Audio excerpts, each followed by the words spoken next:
Chapter 153. You're smart. You saw that Yundong was confused. She had been studying white sugar in seclusion for the past few days and had not gone out for more than 10 days. She had only started to prepare the things needed for the banquet yesterday. How did she harm him? You have to make yourself clear. What did I do? Liu Yi took 2 more steps back and forth before he gritted his teeth and said, Do you know that there's a rumor circulating in the upper circle of the county now? You said it yourself. How would I know about the upper echelons of the county? Yundong could not help but roll her eyes. Liu Yi choked and didn't keep her in suspense anymore. He said directly, It's all because you bragged in the Tao family's provision store last time. The next day, that kid from the Tao family specially came to me to verify the white sugar making matter. Damn it, he actually deliberately brought that shopkeeper over to ask about this. Do you think I can deny it? I braced myself and had to help you lie. In the end, this sinister person spread the news after leaving my house. He said that the Liu family had found a capable person who could make white sugar as white as the clouds. Yundong was speechless. She was not boasting. She was not. Liu Yi didn't seem to have a high IQ. This matter has caused an uproar. Even my father knows about it. The smelly old man from the Tao family came to my father and mocked me. He said that I was ignorant, incompetent, and inexperienced in making friends, and in becoming more and more unreliable. Let me tell you, they can laugh at me, but they can't laugh at my father. Yesterday, that Tao family came to my house again. He was very cunning. He deliberately angered me so much that I used the 2 shops in my family to gamble. Now, all the young masters in the county say that I will lose. Liu Yi, gambling is a very unacceptable behavior. Moreover, you actually gambled so much, Yundong said. The first time she saw him, she felt that he was a wastrel. She began to sympathize with his father. That's not the point. Liu Yi was about to go crazy. This matter started because of you. What do you think we should do? The corners of Yundong's mouth twitched as if she was looking a retard. You're simply being shameless, aren't you? Even without me, your family and the Tao family already have a deep grudge. Sooner or later, they'll find another reason to trick you. Liu Yi couldn't win against her. Of course, he knew that those people were being shameless. However, he said, You're smart. You settle it. Sigh. He needed to be taught a lesson. Yundong clenched her fists, but when she thought of the 20 taels of silver she received from him, she endured it. All right, on account of this wastrel's generosity, she would help him resolve it. It was mutually beneficial. Yundong rolled her eyes and said to him, Wait here. With that, she turned around and left the backyard, returning to the main house. As soon as the door closed, she took out a jar from her space. Looking at the thin, white, and sweet sugar inside, Yundong smiled in satisfaction. When she came out again, she realized that Shao Qingyuan, who had left earlier, had returned. Seeing that there was no one around, Shao Qingyuan walked to her side and said softly, Qingyuan went to look for Gu Xianer. The 2 of them talked for a long time outside. What did they say? Qingyuan? Why was this person so restless? She couldn't be bothered with her anymore. The mother and daughter were still jumping out. Did they really think that she wouldn't dare to touch them because they had an uncle who was the village chief? I didn't hear them clearly. They're too far away, and there's nothing to cover me. It's not easy to get close. Shao Qingyuan pursed his lips and looked very dissatisfied. I followed the mother and daughter just now. They seem to have gone straight back. They didn't do anything for the time being. It's fine. It's enough to know that these 2 are in cahoots, Yundong said. Shao Qingyuan was about to ask if he needed to do anything when he saw Liu Yi running out impatiently. Chapter 154. It's really white sugar. Goo girl, why did you take so long? Have you thought of a solution? Liu Yi did not seem to see Shao Qingyuan. He reached out to pull Yundong the moment he arrived. Shao Qingyuan blocked him. Just talk. Don't touch her. Only then did Liu Yi react. He quickly retracted his hand, but the expression on his face was still extremely anxious. Goo girl, how is it? Yundong ignored him and walked to the backyard. People were coming over at any time. When they reached the backyard, Yundong handed the jar in his hand to Liu Yi. The latter was stunned. What is it? Why don't you take a look? Liu Wei could only suppress the anxiety in his heart and open the lid of the jar. Then under the sunlight, it looked especially dazzling. Liu Wei blinked. What is this? He had a very surreal guess, and he even became a little excited because of this unlikely guess. You could try it. Yundong smiled. Liu Wei hurriedly reached into the jar to grab it, but the jar was too small and his hand was too big. He couldn't reach down, even after holding it for a long time. Yundong rolled his eyes. You can dip a finger in. Before she could finish speaking, she saw him holding the jar in one hand and pouring out a large handful with the other. Then he stuck out his tongue and licked it.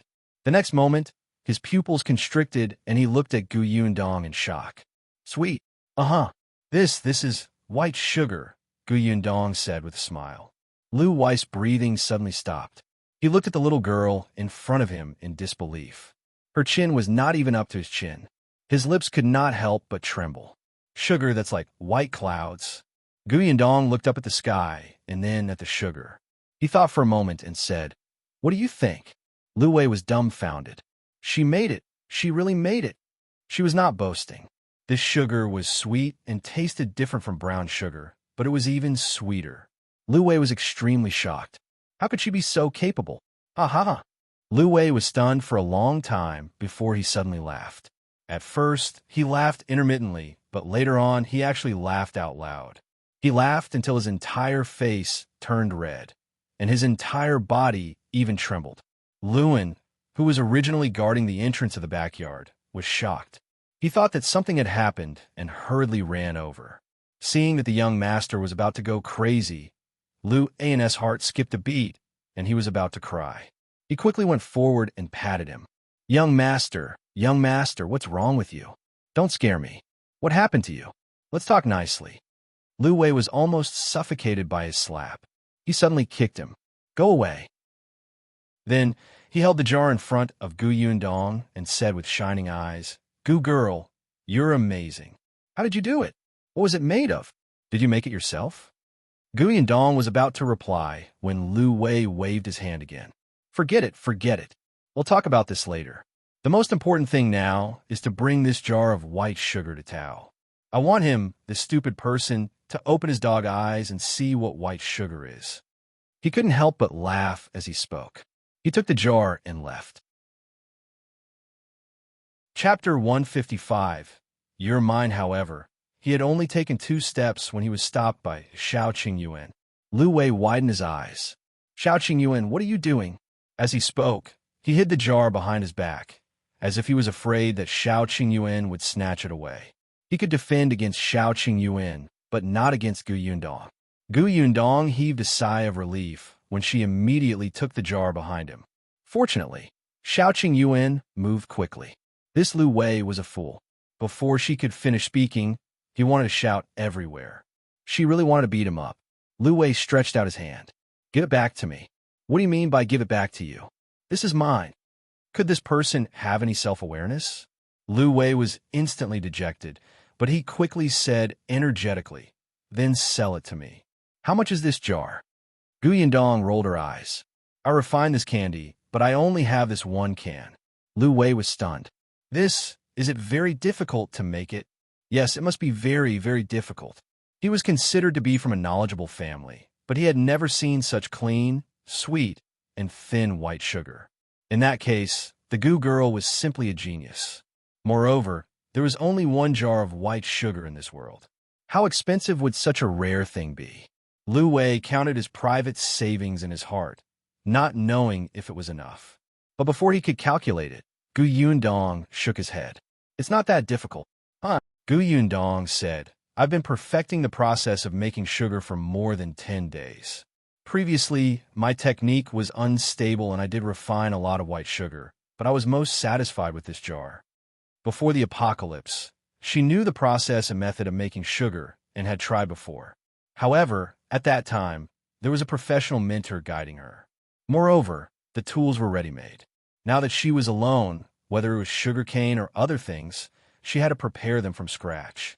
It was not until she did it herself that she realized that she had forgotten some subtle steps, so she had to experiment again and again. Some steps were not that simple. If she was not careful, The white sugar refined would be very different from the ones in the jar now. Fortunately, after more than 10 days, she was used to it and there were no major problems. Liu Yi understood and his eyes began to light up. Since you said that there's no problem, can you give me this jar of candy? Not yet. Why not? One jar is too few.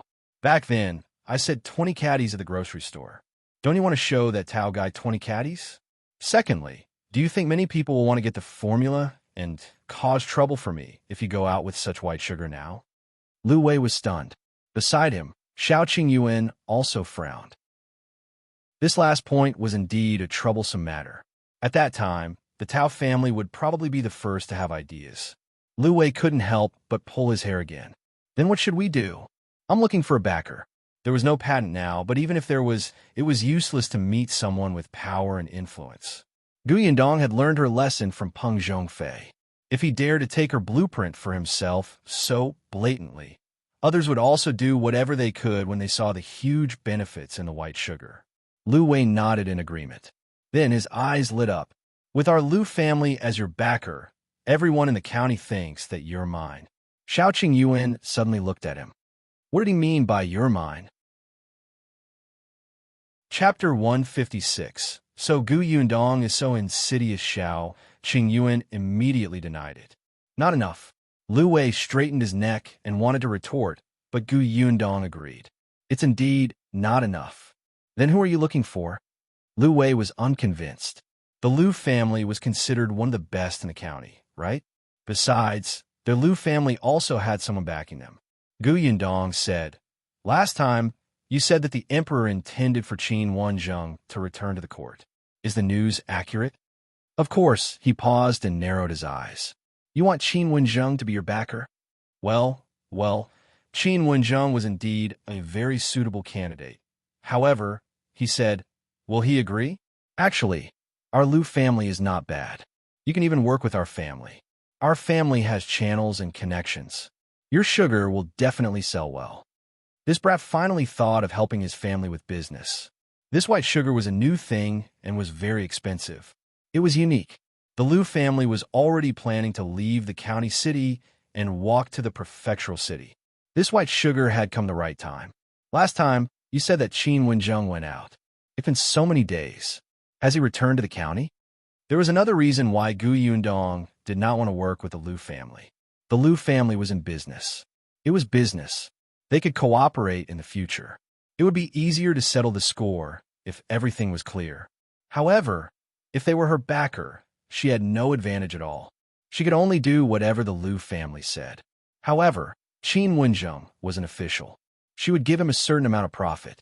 He would be her protective umbrella. They would each take what they needed.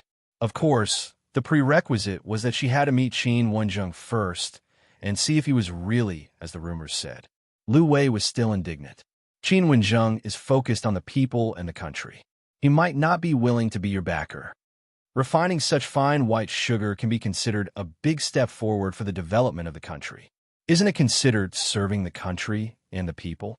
What if he asked you to give the secret recipe directly to the imperial court? If what he offers is enough to move me, it's not impossible. Yundong had never thought of keeping this secret recipe to herself. Sooner or later, the yellow mud method would flourish. Liu Yi couldn't refute her. He mumbled, Brother Qin is back. Then, he looked at the jar in her hand and asked, You really can't give this to me?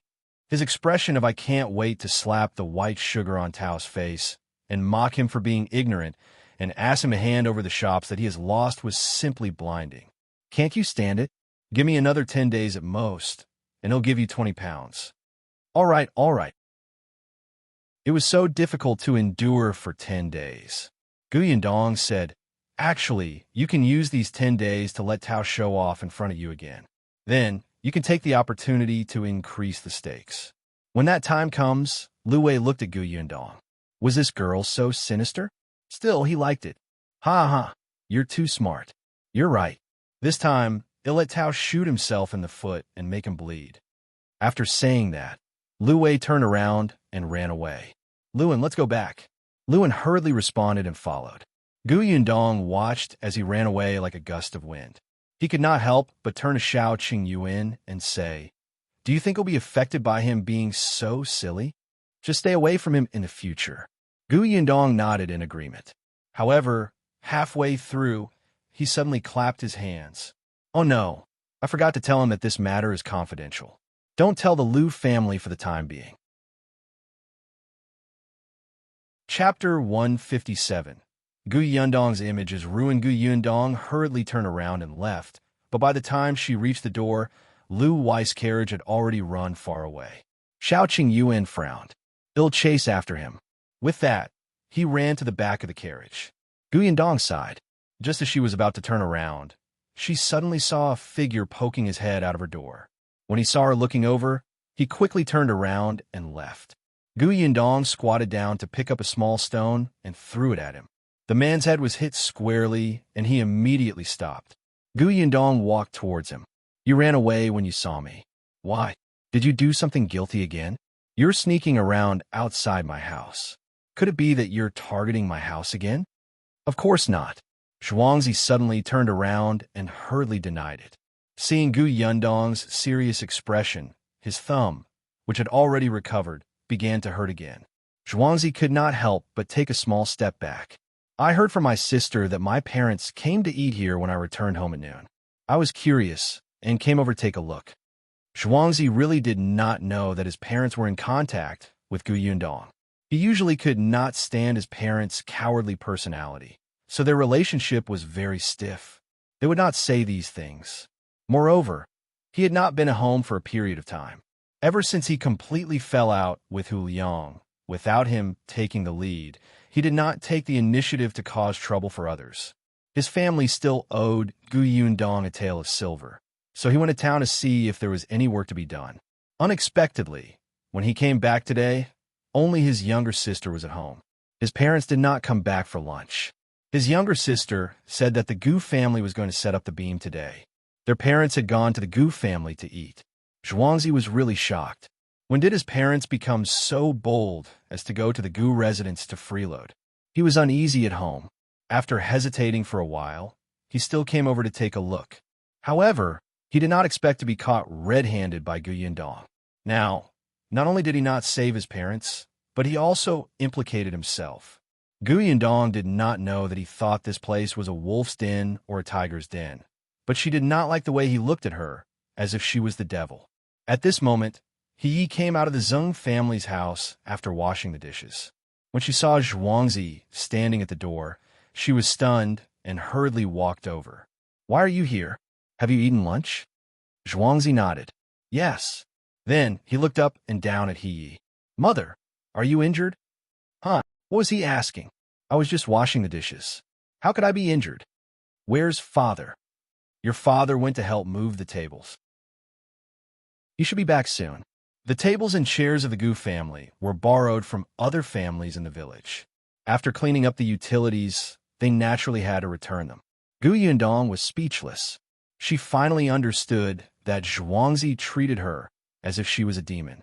F***CK. Had her image been ruined to this extent? Gu Yundong could not help but rub her temples. She secretly took a deep breath and suppressed the violent emotions in her heart. Then, she turned around and said kindly to He, Auntie He, go in and drink some brown sugar water to warm up. I have something to tell Zhuangzi. He's impression of Gu Yundong had changed a lot. She knew that this girl was actually reasonable, so she nodded. Okay. There were many children playing outside the gate. The two of them were not alone. It was fine to talk in the countryside. Chapter 158. Finding work for Zhuangzi. Zhuangzi looked at her uneasily. He looked around, as if he was looking for an opportunity to escape at any time. What are you going to tell me? He'll return that silver to you soon. Give me a few more days. No, give me another. No, 2 months. Gu Yundong's mouth twitched. Don't worry, I'm not asking you for the debt. I just want to ask you for a favor. A favor? Zhuangzi blinked in shock. She still needed his help? For some reason, he felt a little proud. That's right. If you agree, you don't have to return the money. All right. What favor are you talking about? I agree. She hadn't even said anything about the favor, but he dared to agree so quickly. Wasn't he afraid that she would make him commit murder and arson? Gu Yundong glanced at him and lowered her voice slightly. Help me keep an eye on Qingyuan and her mother. See what they have done and who they are meeting. The moment she saw Zhuangzi, she felt that he was the most suitable candidate. He was a hooligan to begin with. He usually had nothing to do and did not work in the fields. Even if he wandered around the village all day, no one would find it strange. Moreover, Zhuangzi was quite smart. At the very least, he understood the situation better than Hu Yang. Zhuangzi was a little confused. Keep an eye on Qingyuan and her mother? Why? Could it be that Madame Fong was finally having an affair with another man? Were they going to catch them in the act? Zhuangzi was a little excited. He was happy to do this. He had thought that there was something huge he needed to do. It was such a small matter. In order to add some gossip to the village, Zhuangzi expressed that it would not be a problem even if he was not allowed to drink or sleep. For how long? Gu Yundong did not know why he was so excited. A month. Based on her understanding of Gu Xiener, if she was in cahoots with Qingyuan, she would not be able to resist the urge to do something bad within a month. Gu Xiener was in the Peng residence, so it wasn't easy to keep an eye on her. Similarly, Gu Xiener didn't have many chances to plot against her. As for Qingyuan, it was enough for Zhuangzi to keep an eye on her. Zhuangzi quickly calculated in his heart. Yes, it was only a month, but he could erase the debt of more than one tael of silver. It was much more profitable than him working outside. Moreover, it was farm time now. The strong laborers of the various villages had gone out to work. It was too difficult for a hooligan like him, who could not lift anything heavy, to find work. After talking to Zhuangzi, Gu Yundong let him go. Zhuangzi was also dedicated to his work. When he returned, he went to squat near Madame Fang's house. As soon as he left, Madame Zhou and the rest also came out of the Zheng family home. The cutlery and other things had already been cleaned up. A portion of the leftovers was left behind, and Gu Yundong had let them split it up and leave. In addition, everyone was given a caddy of brown sugar. Madame Zhou and the others were overjoyed. Nowadays, sugar was very expensive. They only bought a little more than a caddy a year. Usually, they could not bear to eat it. They only ate it during the New Year or during confinement. Unexpectedly, Gu Yundong gave them one caddy each, especially Madame Zhou. She and her daughter-in-law, Madame Song, came to help, but Gu Yundong gave her 2 caddies. Madame Zhou beamed with joy and almost treated her as her biological daughter. Perhaps only Madame Dong knew how much brown sugar Gu Yundong had. To others, brown sugar was very precious, but to Gu Yundong, it was the most suitable gift. After Madame Zhou and the others left, Gu Yundong carried the remaining brown sugar into her new home. Sure, Dashin and he were still waiting for her there. Chapter 159. Buying a small mountain. Sherdashin and his wife did not know why Gu Yundong wanted them to stay. At this moment, they were sitting upright in the central room and quietly looking at the brand new house. No matter what, living in such a house was enviable and comfortable. They did not know when they could build one. If they built a new house, Zhuangzi would not have to worry about getting a wife. However, they were still in debt. The two of them looked at each other and sighed. Gu Yundong came in at this time. Seeing this, she could not help but laugh. What's wrong? Uncle and Aunt Sure must have waited for a long time. I'm sorry. The two of them quickly stood up. Not long, not long. Yundong asked us to stay and talk about something. What exactly is it? If you need help, just tell us. I really have something to ask Uncle and Aunt Sure for help with. Gu Yundong asked the two of them to sit and fetch water for them. Then, she sat opposite them and said, I want to see Uncle Sure's fruit forest. The fruits planted are really good. I want to buy land to specially plant fruits. The workload is a little large, so I want you to help me take a look at the most suitable land in this village or the neighboring village. If you can handle it, I also want you to help me manage the fruit forest. Of course, I still have to hire more people, and the salary will not be low. The couple was stunned and looked at her in disbelief. Fruit forest? Yes, I don't know if you're willing. Gu Yundong more or less understood the couple's personalities. They were actually very enthusiastic about planting fruit trees and took care of their fruit forest as if it was their children. When she went to their field back then, she saw the couple looking at their fruit forest with pure satisfaction. It was really infectious. Did they think of planting more fruits? Of course they did. However, they were too timid. The things that had happened in the past scared them, so they didn't dare to do it again. That was why Yundong wanted them to help manage the orchard. She thought that when they saw large fruit orchards one day, they would be filled with a sense of accomplishment. As expected, the couple looked at each other with excitement in their eyes. "Oh, how big?" Shao asked. "I can't tell how big it is now. It depends on whether there is land." "Of course, the bigger the better," Yundong said. "Even if it was small now, she could buy more in the future." "So, what kind of fruit tree do you want to grow?" The soil needed for various fruits was naturally different. Some could be planted together, but some were not suitable. Yundong felt that the thing that needed to be planted in large quantities at the moment was sugarcane. Shao thought for a moment and said, "Actually, there's a small mountain on the east side of our village. It's very suitable, but it's not very big." "Really?" "Yes. I used to think about buying that place when I had the money.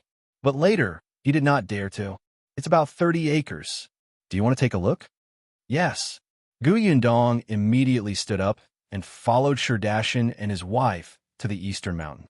Although it was called a mountain, it was actually a slope. Of course, it was different from the deep mountains. She couldn't tell anything. Even after reading 2 books, she still didn't understand what sand, loam, and clay were. However, looking at Shao-Dashin's happy expression, she knew that this was a good land. After looking around, Yundong went to look for the village chief. Qingyuan did not expect that she had already decided to buy a small mountain before he could help her find a good land. Chapter 160. Something strange bit me. That mountain was not very expensive. When everyone had money, they would buy fertile land first. Few people were willing to take such a mountain that was suitable for planting fruit trees. After all, fruits were not easy to grow and sell. One was expensive. Rich people had their own manors and orchards and rarely bought fruits outside. Those who didn't have money couldn't afford them. If they wanted to eat fruits, they would go to the mountains to pick some wild sweet fruits. Secondly, it was not easy to preserve them. There were too many plants. Once they matured in one go, they had to be sold quickly or they would rot. However, everyone was from the countryside and had no channels or connections. At most, they would be dragged to the county city. Hence, Yundong bought the 30 acres of land for 120 taels of silver. As soon as she paid, she instantly felt that her money was a little tight again. Since she had already bought the land, Shao said to her, "If you want to plant sugarcane, we can start preparing sucrose ditches on the ground now and choose the seedlings." Yundong knew that sugarcane was usually planted from February to April. It could be harvested from November to April. It was November in the lunar calendar, so the preliminary preparations could begin. In this aspect, Shao and his wife were still the best. Yundong left it to them. Yundong wrote an agreement in front of the village chief and asked him to be a witness. She gave them 20 taels of silver in advance so that they could choose the seedlings. As for whether the two of them could handle it and whether they needed to hire people, that was up to them. Yundong was not afraid that they would not be able to control the workers. Wasn't Zhuangzi around? That kid actually cared a lot about his parents and family. Both parties pressed their handprints. Shao-Dashin's hand that was holding the 20 taels of silver trembled slightly. He did not expect Yundong to trust him so much. Wasn't he afraid that he would take her money? After settling this matter, Yundong was relieved. The house had been built, the mountain had been bought, and the sugarcane had been taken care of. As for the planting of other fruits, she still had to get Shao-Dashin to help search for suitable land when he was free. If he didn't even have land, he really wouldn't be able to do anything. Yundong returned to the new house in a relaxed manner. At this moment, Madame Yang and the 2 children were walking around the house, looking very happy. Seeing her return, they immediately surrounded her. "Eldest sister, when are we moving in?" Yunshu liked the new house very much. He had never thought that he could have such a big room and a study. "The furniture will be here in 2 days. Let the sun shine for another 10 days before we move in." Gu Yundong also wanted to move in as soon as possible. Although Dong Xiaolin's family was not bad, it was more comfortable to live in her own house. She pointed at the main room in front of her and said, "That room is for father and mother. Other than that room, you can choose any." Gu Yunshu pointed to the room on the left. "I choose that one." Gu Yundong looked at Gu Yunka again, but the young girl suddenly hugged her leg. "Do I have to live alone? It's scary. Something strange is biting my hand." Gu Yundong was stunned. Yes, she was only 3 years old. She was still too young. She picked up the little girl. "Then Kiki will sleep with mother. When you grow up, you can choose a room you like, okay?" She was going to stay in a room by herself anyway. The little girl immediately nodded. "Okay." Then, she whispered into Gu Yundong's ear, "Mother is also afraid. He'll accompany mother." Gu Yundong looked at Madame Yang. As expected, when she heard that she was sleeping with Gu Yunka, she heaved a sigh of relief. She didn't know whether to laugh or cry. She had been negligent. Although her mother was an adult, her mind was similar to Kiki's. Gu Yundong could not help but look at Gu Yunshu. Chapter 161. Cart of Sugarcanes. The little boy seemed to have thought of something and looked uneasy. Gu Yundong rubbed her forehead. "All right, actually this kid was also afraid, but he just didn't say it. Yunshu, can you accompany mother and sister for a while more?" This house was big after all, and it was a brand new and unfamiliar place for them. Yunshu was only 5 years old. After the excitement of seeing a new house had passed, she still felt very uneasy. After all, in the old Gu family, their family of 5 only had one room. Gu Yunshu immediately puffed out his chest. "I'm not afraid. There is no such thing as ghosts." Yes, his father had once said that strange powers did not disturb the mind. What third uncle had said about hanging headless ghosts in the past was all lies. Of course Yunshu isn't afraid, but the weather is cold now. You'll catch a cold easily if you sleep alone. When spring comes, you can stay in any room you want. "Okay." Gu Yunshu nodded vigorously. Then, he lowered his head and quietly exhaled. Gu Yundong immediately smiled. She took the 2 children's hands and walked to the room. She started talking about the decorations. Gu Yunshu had carefully planned her room. There was a desk here and a cabinet there. Gu Yunka was much simpler. The young lady was a little vain now and said that she wanted to plant flowers in the room. Previously, Xingyu had brought her to the foot of the mountain to pick some wild flowers. She had brought back a lot and placed them in a corner, saying that they smelled good. Madame Yang didn't say anything. In any case, she would nod no matter what the 2 children said. By the time the family of 4 finished exploring all the rooms, it was almost time for dinner. Shao Qingyuan had just returned, but there was a carriage behind him. He pulled the carriage into the backyard of Gu Yundong's new house. She lifted the curtain and saw that it was filled with sugarcane. Gu Yundong looked at him in surprise. There was still sweat on Shao Qingyuan's forehead on such a cold day, but the corners of his mouth were slightly cracked. He smiled and said, "I've caught up with Liu Yi. Don't worry, he promised not to tell his family. He knows that you need sugarcane to make sugar, so he asked me to pull the sugarcane planted in his village." Gu Yundong's mouth twitched. No wonder he came back so late. After some thought, she asked Shao Qingyuan, "It's free, right?" "Ahem, of course." Shao Qingyuan lowered his head slightly. He wanted to laugh, but held it in. Gu Yundong nodded in satisfaction. At least he knows a little about the ways of the world. She could help him win 2, no, perhaps more shops later.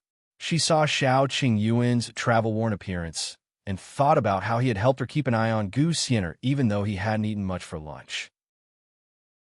Later on, he had chased after Liu Yi to transport the sugarcane. She immediately felt a little guilty. She seemed to be ordering him around too naturally. Why didn't this person know how to refuse? "What do you want to eat tonight? They'll make it for you." Shao Qingyuan thought for a moment and said in a low voice, "Egg fried rice." "All right, rest first. I'll be done soon." She rolled up her sleeves and went to the Zhong family's kitchen. Shao Qingyuan looked at her back and shook his hand slightly. His eyes were deep, and there was a smile on his lips. In the next 2 days, the furniture for the new house arrived. Gu Yundong also moved the sugar-making tools to the new house. After all, the courtyard here was big, and there was a well. It was much more convenient. Liu Wei came again the next day. He said in a hurry that the Tao family had indeed gone to find trouble with him. He was beaming with joy as he recounted how he had tricked the Tao family. Just as Gu Yundong despised him for spouting saliva, Shi Dashan came knocking on her door. Chapter 162. Shao Qingyuan gave silver. Gu Yundong secretly heaved a sigh of relief. She quickly escaped from Liu Wei's torment and ran out of the door. Shi Dashan was sweating profusely, but his face was filled with excitement. When Gu Yundong let him in, he immediately waved his hand and said, "Yundong, didn't you say that you wanted to find more fruit forests? There are 50 acres of fruit forest in Anping village next door. A landlord in town urgently needed money and took them out to sell." Gu Yundong's eyes lit up. Anping village was not far away, and there were 50 acres. That was a rare opportunity. Shi Dashan continued. That land was originally planted with fruit trees.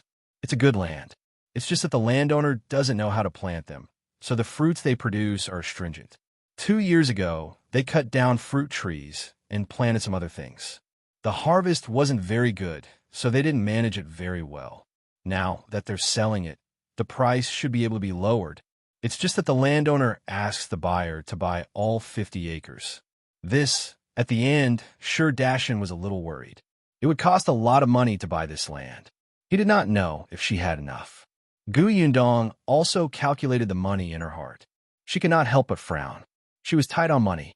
However, her eyes quickly lit up. She said to Shi Dashan, "They'll borrow the silver from someone else first. Uncle Dashan, help me go to Anping village and ask around. See if there's anyone else who wants to buy it, and how much you can lower the price." All right.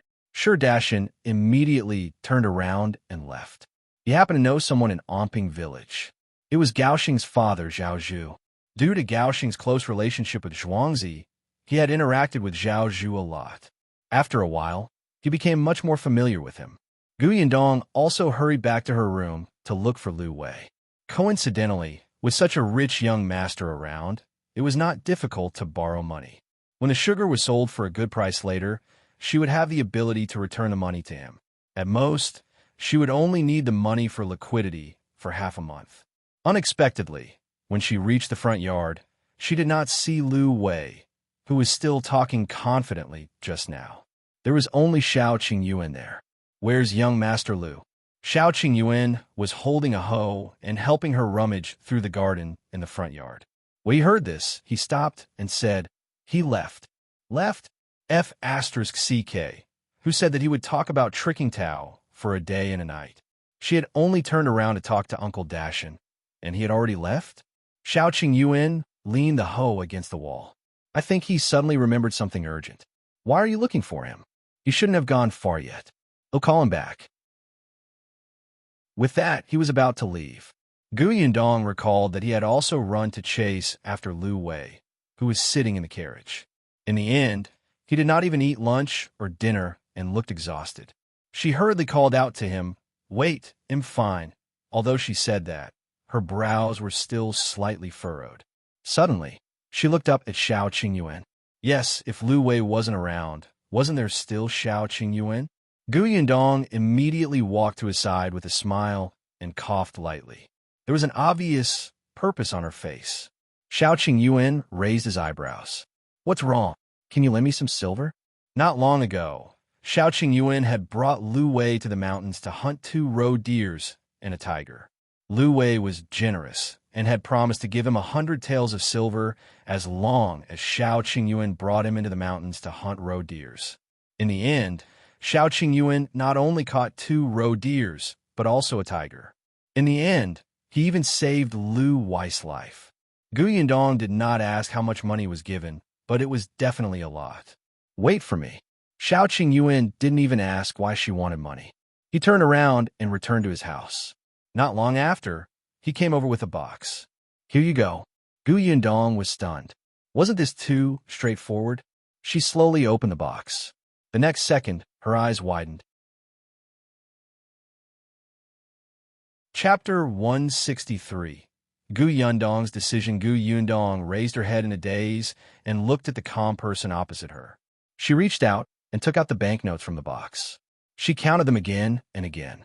800 taels. He actually had 800 taels of silver. This person was actually an invisible tycoon.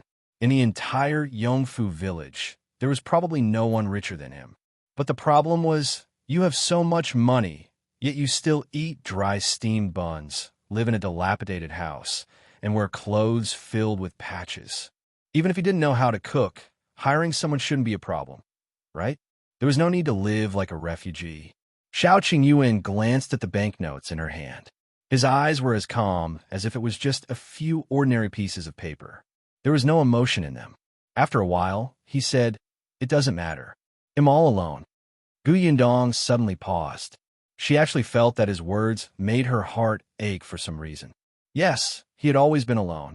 He had no family or friends. Even in the Zhong family, he kept a distance from them. He was neither close nor on good terms with them.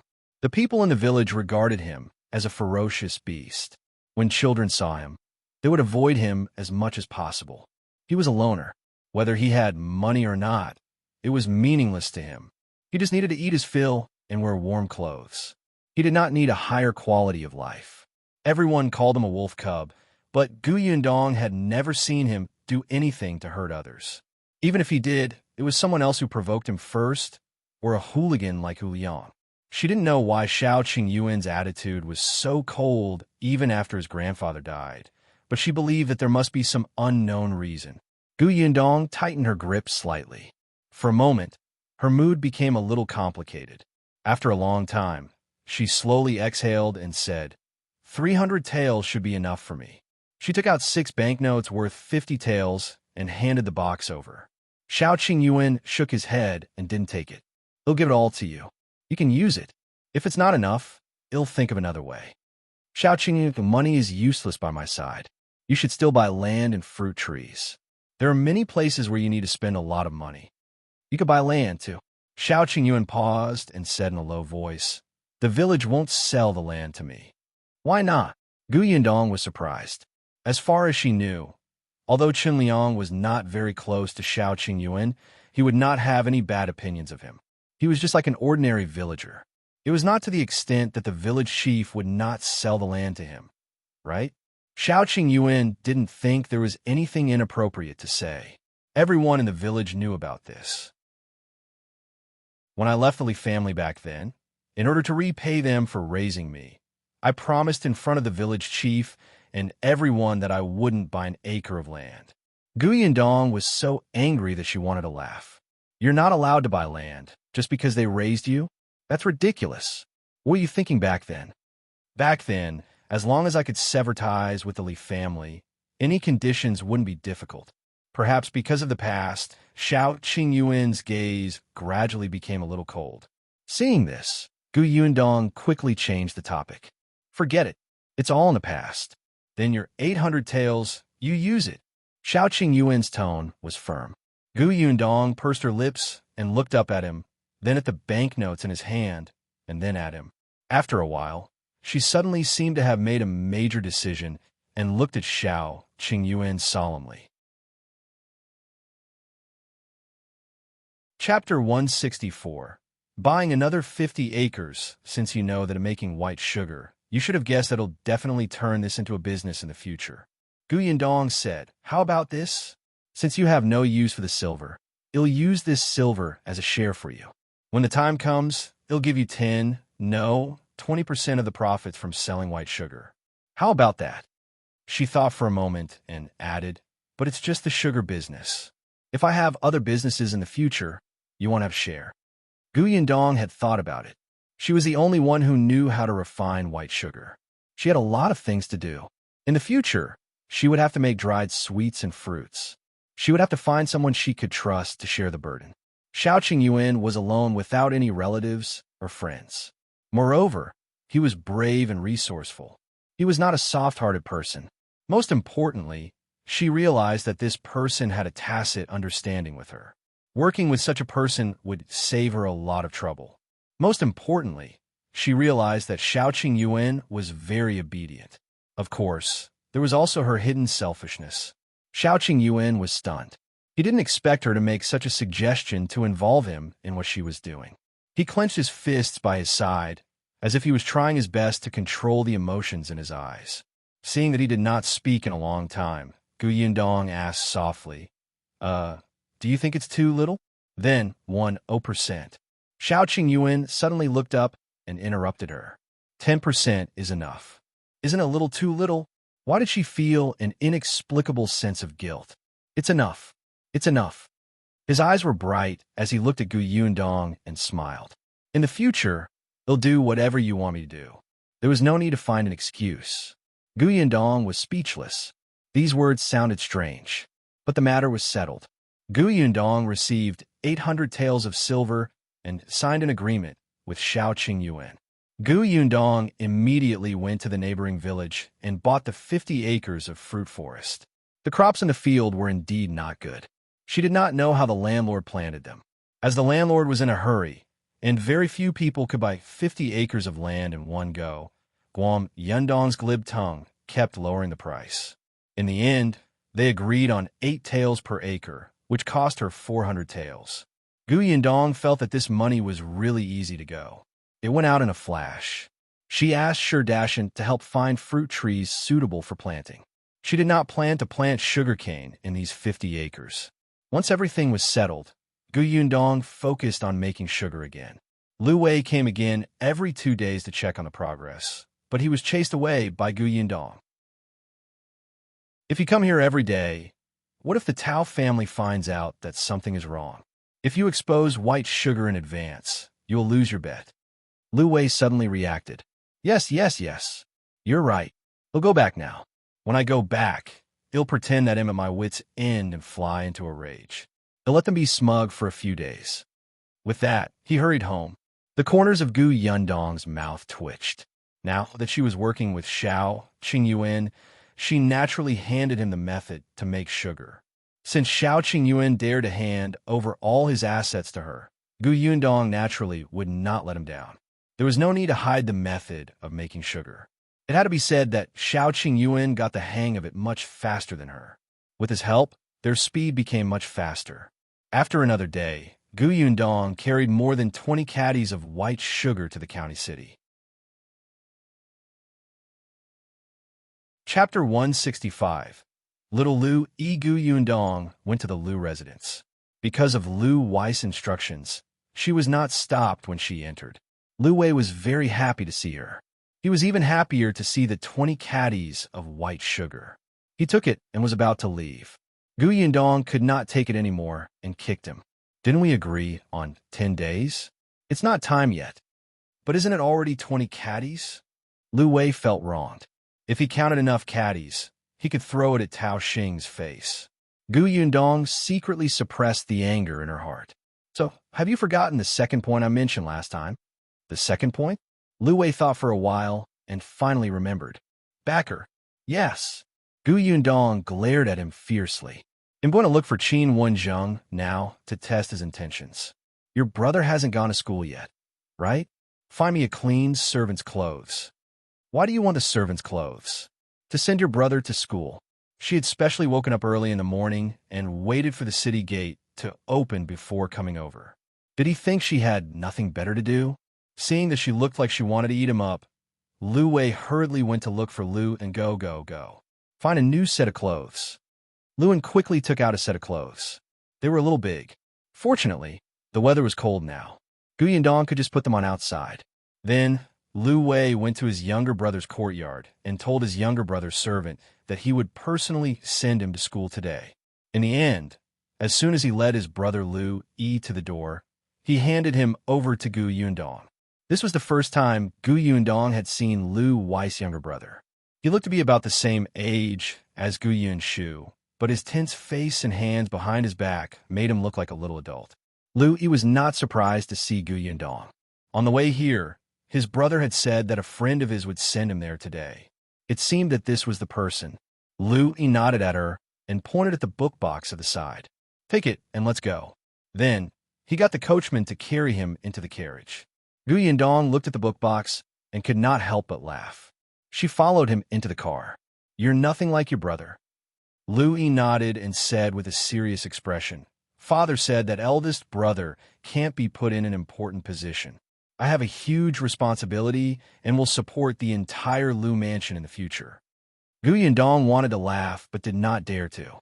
However, Liu Yi continued, since you're my brother's friend, I hope you can persuade my brother to read and write more often in the future and not take him to places he shouldn't go. Yundong asked, what do you mean by places he shouldn't go? Liu Yi thought for a long time, but couldn't think of anything. His little face turned red. How could he know what was a place he shouldn't go? It was just that when his parents said so, he learned it. But when he saw Yundong's curious expression, he could only straighten his neck and say in a childish voice, you know what it is. Then, he changed the topic and urged the coachman to set off quickly. Yundong felt that this child was quite interesting. If Yunshu became his classmate in the future, it would definitely be interesting. Thinking of this, she was looking forward to seeing Wenzheng. However, what she did not expect was that just as she set off, another carriage came from outside the Liu residence. As soon as the carriage stopped, a young man got out. In the Liu residence, old Master Liu had just heard that a girl had entered the residence to look for his son. He wanted to ask Liu Wei to come over and clarify things, but he suddenly heard the butler say that Wenzheng had come. He immediately ignored his son and went forward. Unexpectedly, when Wenzheng saw him, he frowned slightly and said, how did this matter blow up so much? Now that the entire county knows that your Liu family can produce white sugar, why didn't you suppress this matter?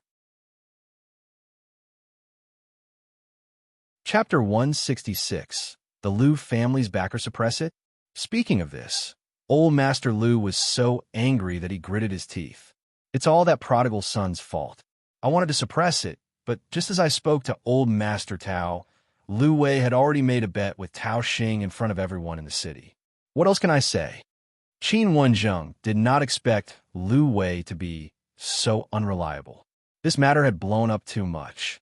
If it was not contained, someone would make a big deal out of it. Wenzheng had some friendship with the Liu family. Old Master Liu was a concubine son of his uncle's family. When he was young, he was forced to leave home. He happened to meet the current emperor, who was only the sixth prince at that time. Coincidentally, he became the sixth prince's subordinate. Later, he had been secretly helping the sixth prince. Old Master Liu and his cousin had a good relationship when they were young. After the sixth prince became the crown prince, the Liu family's status naturally rose. However, the late emperor was still alive at that time, so he couldn't show it openly. The Liu family was also instructed to keep a low profile and stay in Fengkai County as an ordinary merchant. Back then, Wenzheng had almost been killed in the imperial court.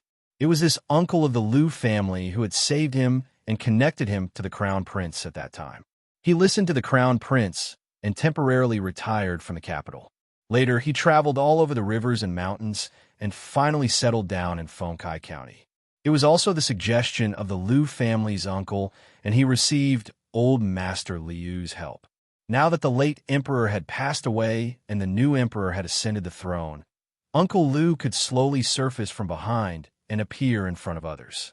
Now that he was in the midst of preparations, it was time to keep a low profile. However, there was the matter of making sugar. It would have been fine if it was just a commotion in the county. The problem now was that even the prefectural city knew about this. Early this morning, Prefecture Magistrate Dai had sent someone here to tell him that someone might make a big deal out of this. Wenzheng naturally did not want anything to happen to the Liu family, so he looked for old Master Liu. Old Master Liu was so worried that his hair was going bald. I've gotten someone to investigate. It seems that a country girl has spread the news that she has the ability. I don't know what's wrong with Liu Wei. He even believed such words. Previously, he was provoked by Tao Xing to bet on 2 shops. It's fine. Our family can afford the loss. Just treat it as a lesson. Who knew that 2 days ago, he went to that Yongfu village and came back crazy.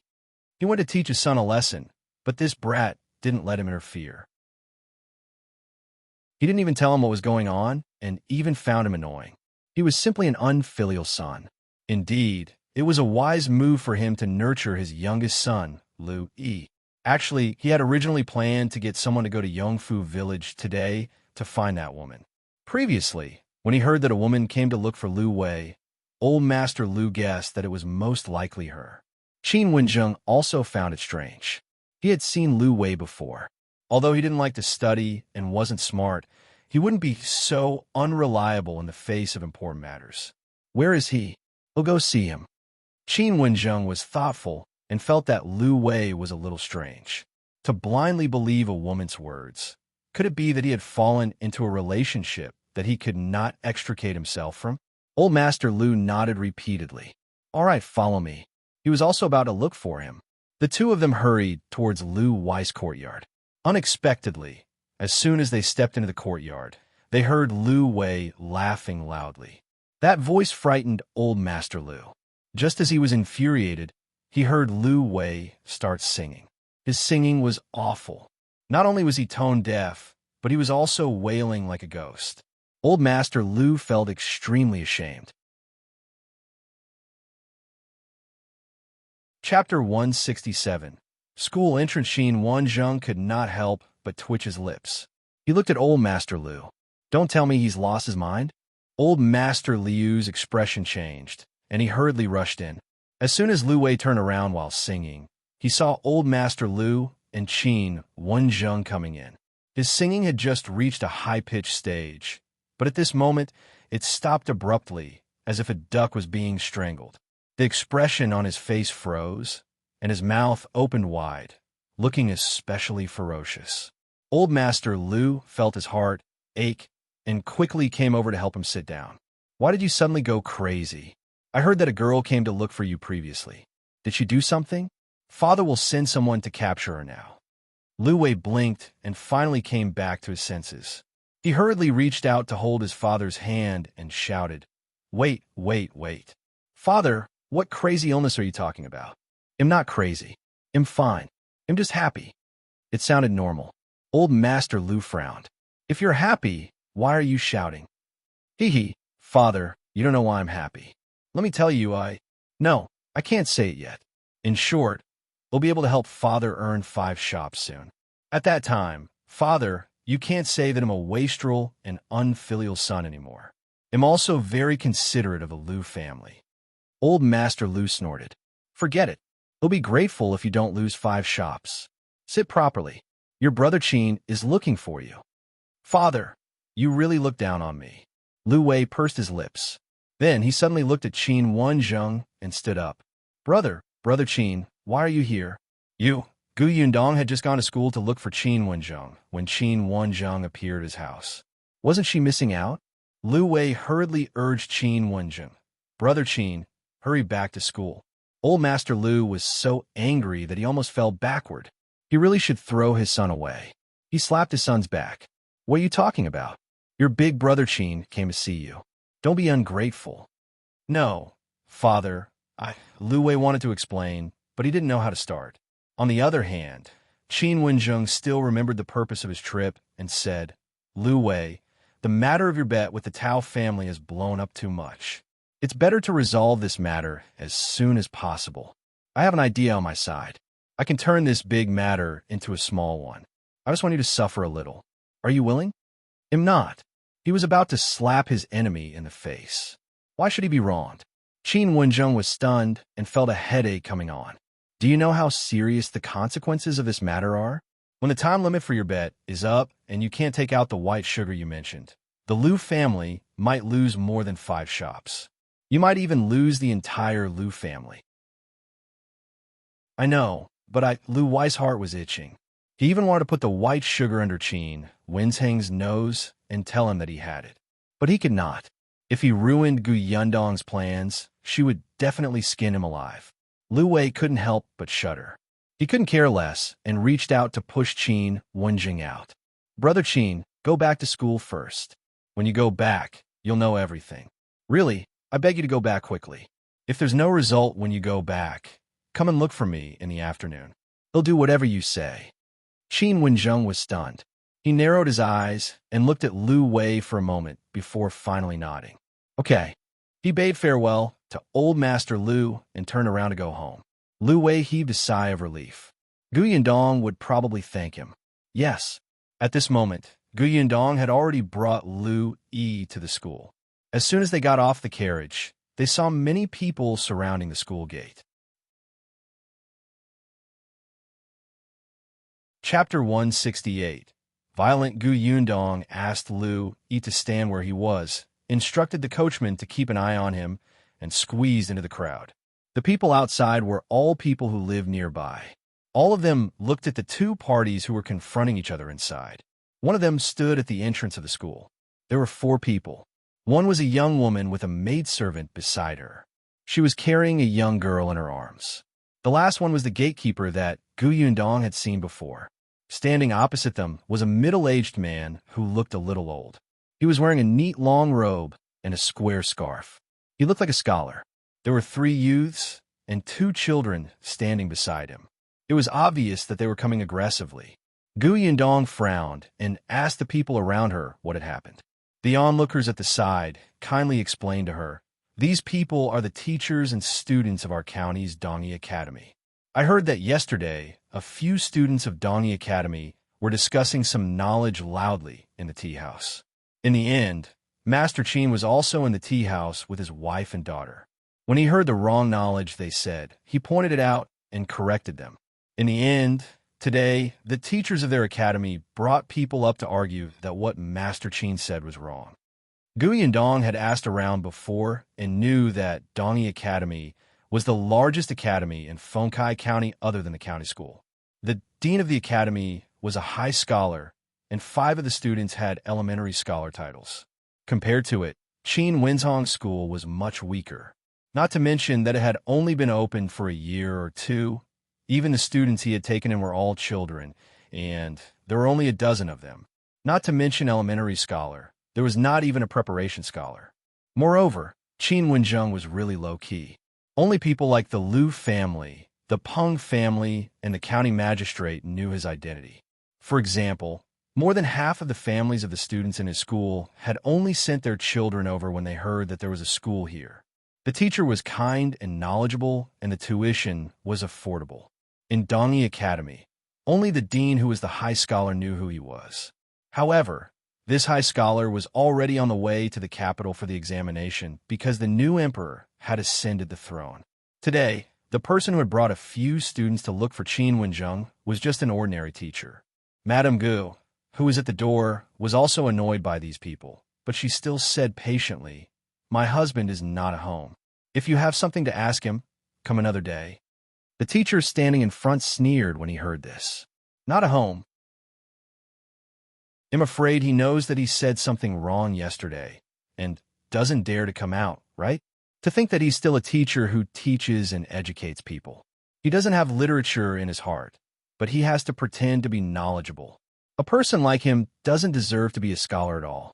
Teaching and educating people is misleading them. I think if he doesn't become a teacher, there's no need to open a school." Madame Guess' expression changed, but the students behind the master also echoed. Their words were each sharper than the other, and the onlookers began to whisper. This was clearly ruining her husband's reputation. Madame Gu couldn't help but take a step forward. "My husband doesn't have literature in his heart? What a joke. Why don't you go back and ask the dean of your academy if my husband is knowledgeable? Who doesn't know that our dean is not at the academy, but has left for the capital for the examination? Don't talk about other stuff. We don't talk to a woman like you. Call Master Qin out. Don't hide inside and not make a sound." As the teacher spoke, he approached. Madame Gu could not help but take a small step back. Chapter 169. You are blind, however. She had forgotten that there was a staircase behind her. She lost her balance and flipped backward. The maidservant behind her screamed, "Madam, be careful." She wanted to help her, but she was still carrying the young lady in her hand. Coincidentally, there was the gatekeeper blocking the way in front. It was too far away, and she could not make it in time. Just as Madame Gu was about to fall to the ground, a figure suddenly rushed out from the side. He suddenly held Madame Guess' waist and pulled her back. Madame Gu gasped in shock and exhaled twice. She said in shock, "Thank you." If this guy hadn't supported her, she would have embarrassed herself in front of so many people today. As soon as she finished speaking, she realized that there was silence around her. No one made a sound. Stunned, Madame Go looked up and saw everyone looking at her waist. She lowered her head slightly and saw the hand that was still on her waist. She looked up along the finger and saw a delicate face. Madame Go frowned slightly. This face, before she could take a closer look, a few sneers suddenly came from Dongyi Academy. The teacher blew his beard and glared at him. In public, it's inappropriate for a married woman to hug a servant. It's insulting to the refined. It's simply insulting to the refined. The student beside him was also laughing. No wonder that Master Qin spouted nonsense. He can't even manage his family well. How can he have the mood to study? That's right. Look, they're still hugging each other and can't bear apart. Children, don't look. Be careful of getting needle marks. One of the students even deliberately covered the eyes of the two children beside him and said loudly. The onlookers also discussed softly. This Madame Go looks like a well-educated person. I usually don't even dare to speak loudly when I see her. I feel that she's not the same as us. But now, TSK. Madame Go heard these words, and her face instantly turned red. Gu Yandong's face was also dark. She straightened Madame Guest's body slightly and said in a low voice, Madam, stand properly. Thank you. Madame Go lowered her head slightly and stood up. However, in the next moment, her body tilted again and a painful expression appeared on her face. Gu Yundong subconsciously reached out to hold her waist again. What's wrong? She spoke softly, and Madame Gu heard it clearly. It was a girl. Madame Gu secretly heaved a sigh of relief, but the sharp pain in her foot made her frown. I think my ankle was sprained. Gu Yundong immediately turned around and called out to the dumbfounded maidservant. Aren't you coming over? The maidservant suddenly came back to her senses, and her face turned pale. She hurriedly put down the little girl who was struggling to call her mother and came up to grab Madame Guest's hand. Madam, how are you? Mother, how are you? Madame Gu shook her head and smiled at Gu Yundong. Thank you so much. Yo, you're still deep in love here. You've even developed feelings for each other after hugging for a long time. Mrs. Qin, I think your husband is useless. Look, he's still hiding inside and not coming out. Why don't you just marry this servant? Therefore, the words of a scholar who had read books were even worse when he did not have any grace. Gu Yundong let go of Madame Guest's hand and looked at the people from Dongyi Academy. The teacher laughed disdainfully. Why? You did such an ugly thing in front of everyone, and you're not letting anyone talk about it? F***CK, a bunch of ducks. Are you blind? Gu Yundong suddenly reached out and removed the hat on her head. Open your eyes and take a good look. I'm a woman, a woman. Chapter 170. Argument. Her silky long hair fell to the side, and her crisp voice exploded. The scene was deathly silent.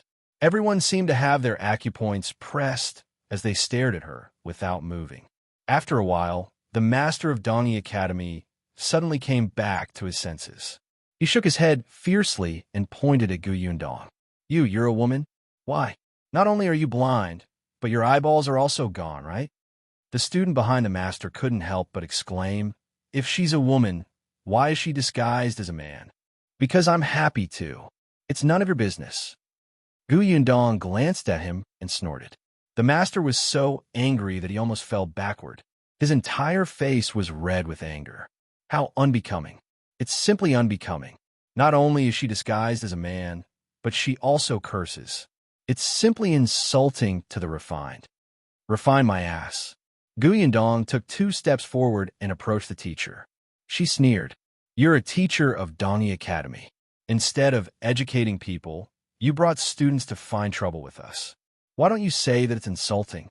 Why don't you say that it's insulting to be polite when you say that you don't want to lower yourself to the level of a woman while saying evil words in front of other people's children? This madam said that her husband is not at home, but you didn't believe her. Why do you have to cause a commotion on the streets and block traffic to affect others? Why don't you say that it's insulting? Gu Yundong kept approaching. Her voice was crisp and sharp, making the teacher and the students unable to resist. They could only stare and retreat. You say that you're a scholar, and yet you caused Mrs. Qin to almost fall, but you didn't even apologize. Instead, you pointed at me and criticized me for helping her. Have you read all your books? A person like you who doesn't respect others and doesn't know etiquette isn't called a scholar. You should be called a refined scumbag. Ew. The master could not even speak after being scolded. What did I say? Did I say something wrong?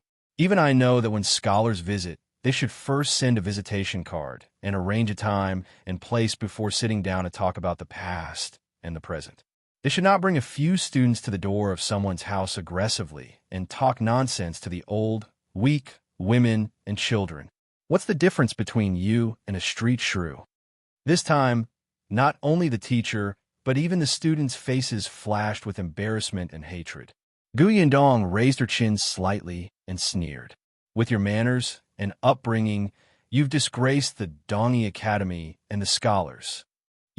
A student flew into a rage out of humiliation. After holding in for a long time, he suddenly said, "Nonsense." Indeed, only women and villains are difficult to take care of.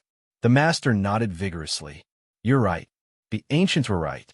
Only women and villains are difficult to take care of. Yundong suddenly scolded, "Hey, you unfilial sons." The few of them were stunned and did not understand. How are we unfilial? Your mothers aren't women? You actually said that she's difficult to raise. You don't want to support her, right? If this isn't unfilial, what is? The few of them blushed. The teacher's heart ached. He pointed at Yundong. You're being unreasonable. He'll speak the truth. If you can't win, shut your mouth. What a disgrace. Yundong slapped his hand away. The master's face gradually contorted. Suddenly, he felt his vision turn black and his entire body fell backward. Master, master. The three students were shocked. They hurriedly supported him and glared at Yundong before running away. Chapter 171. Becoming famous in one battle. Yundong scoffed. If you have the ability, come and find trouble with me. If you have the ability, don't pretend to be unconscious, coward. She turned around and swept her gaze across the crowd.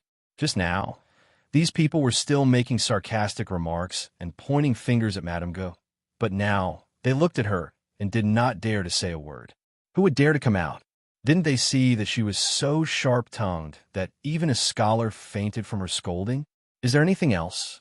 Yundong asked. Everyone immediately shook their heads like rattle drums and waved their hands to deny it. No, no, no. Miss, what you said just now makes sense. It's those people. They don't have any rules. I remember that there's still porridge cooking at home. I have to leave quickly.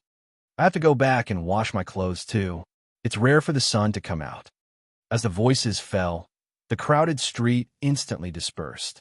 Everyone fled quickly, as if someone was chasing them from behind. As soon as they left, they revealed Liu Yi and the coachman standing not far away. Yundong walked over. Liu Yi pursed his lips and looked serious, but his cheeks were red, as if he was a little agitated. Although he was standing outside the crowd and could not see what was happening inside, he could hear voices. Coupled with what the coachman had told him, Liu Yi roughly understood. He still had his hands behind his back as he sized up Yundong for a long time. Yes, she was indeed a woman, and she was quite good-looking. Liu Yi expressed his satisfaction. You helped my master's wife. You're not bad. You could be my brother's friend. After saying that, he strode towards the entrance of the academy. He first greeted Madame Gu, then brought Madame Guest's daughter, Qin Anning, inside. Madame Gu stood there and waited for her. She only came over when she saw her carrying a small basket from the carriage. Yundong held Madame Guest's other side with her free hand and entered the school with a maidservant. Yes, she came in just like that. Madame Gu was very grateful to her. After she sat down in the room, she thanked her again. Thank you so much for today. If it weren't for you, I might have been injured and those people wouldn't have left so easily. Yundong put the basket aside and said, I thought my words were too sharp and rude just now, and Madame won't like me. Madame Gu was stunned for a moment before she laughed. What are you talking about? You were trying to help me. Am I such an ungrateful person? Besides, those people from Donnie Academy are indeed detestable. I also want to scold them fiercely, but I'm not as eloquent as you. Gu Yundong smiled. Qin Wenzheng's wife was easy to talk to. Madame Gu had sprained her ankle. Fortunately, it was not very serious. There were not many servants in the Qin family. Other than the gatekeeper, there was also the butler, Madame Guest's maidservant, Qin Wenzheng's servant, and an old woman at the stove. The servant followed Qin Wenzheng to the Liu residence. The butler was also instructed to go out to do something. The old woman went to the market to buy groceries, which resulted in only Madame Gu and few people in the house. Now that the old woman was back, she knew how to take care of injuries. She took the medicinal wine and rubbed the ankle hard. Madame Gu changed her clothes and came out of the inner room to talk to Gu Yundong. I haven't asked for your name. Why did you dress up as a servant and follow the young master of the Liu family here? What's the matter? Gu Yundong nodded.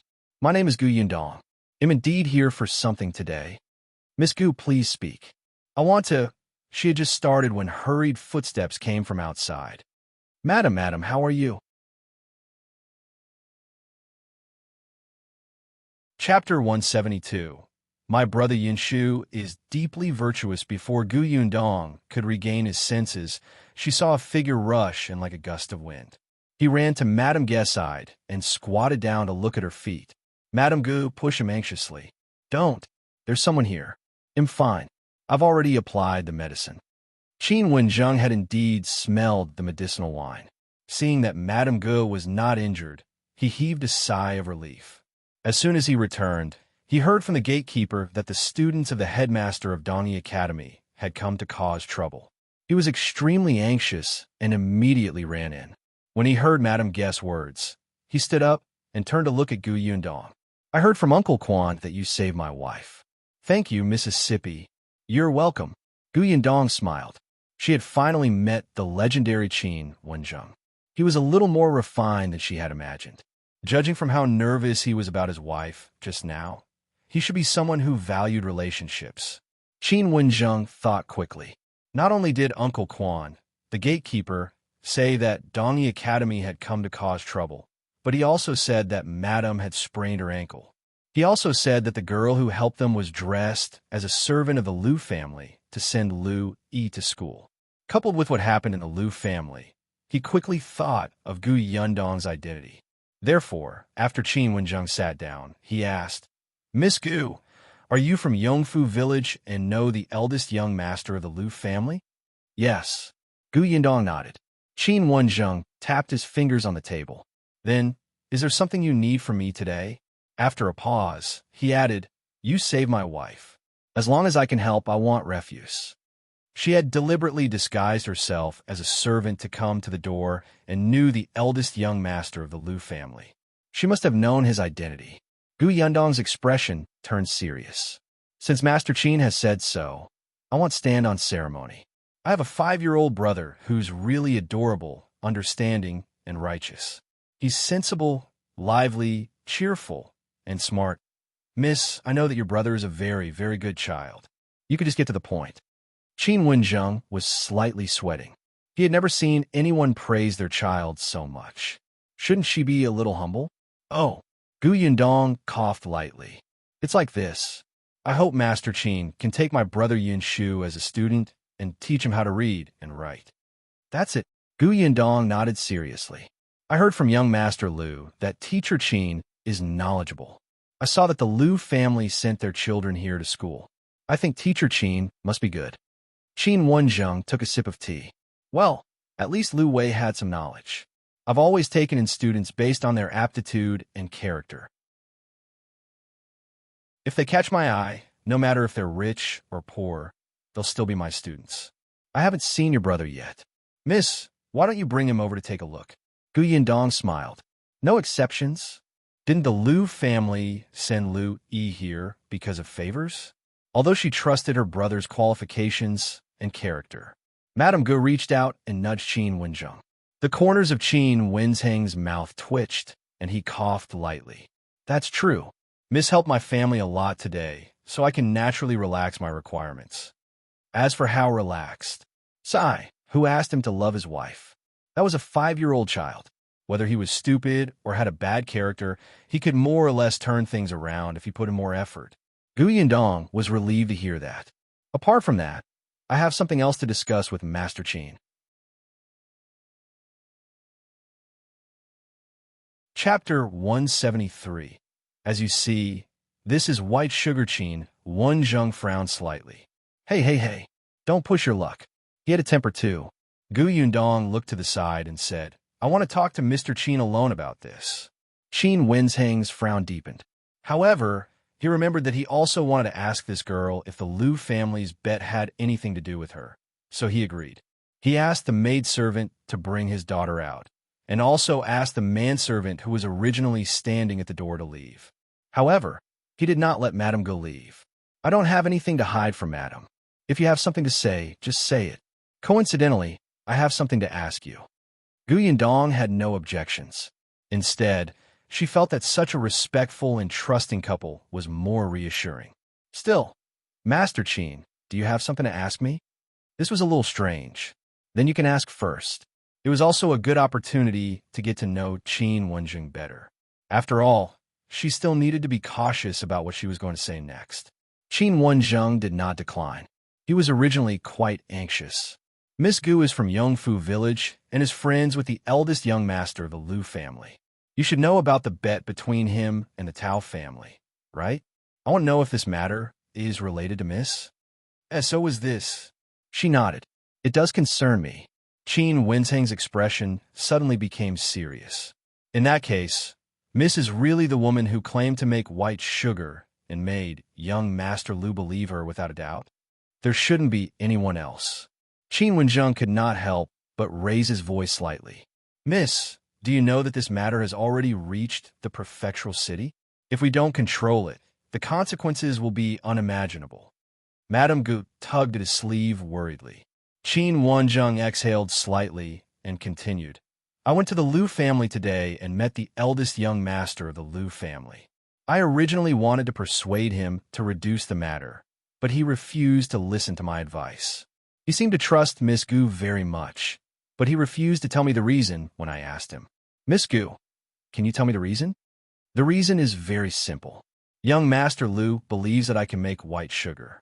Master Qin, do you believe it? Qin Wenzheng suddenly wanted to laugh. Miss Gu, this is the first time we've met. Even now, I still don't know your name, family background, and character. How can I believe that you have such ability? She made a lot of sense.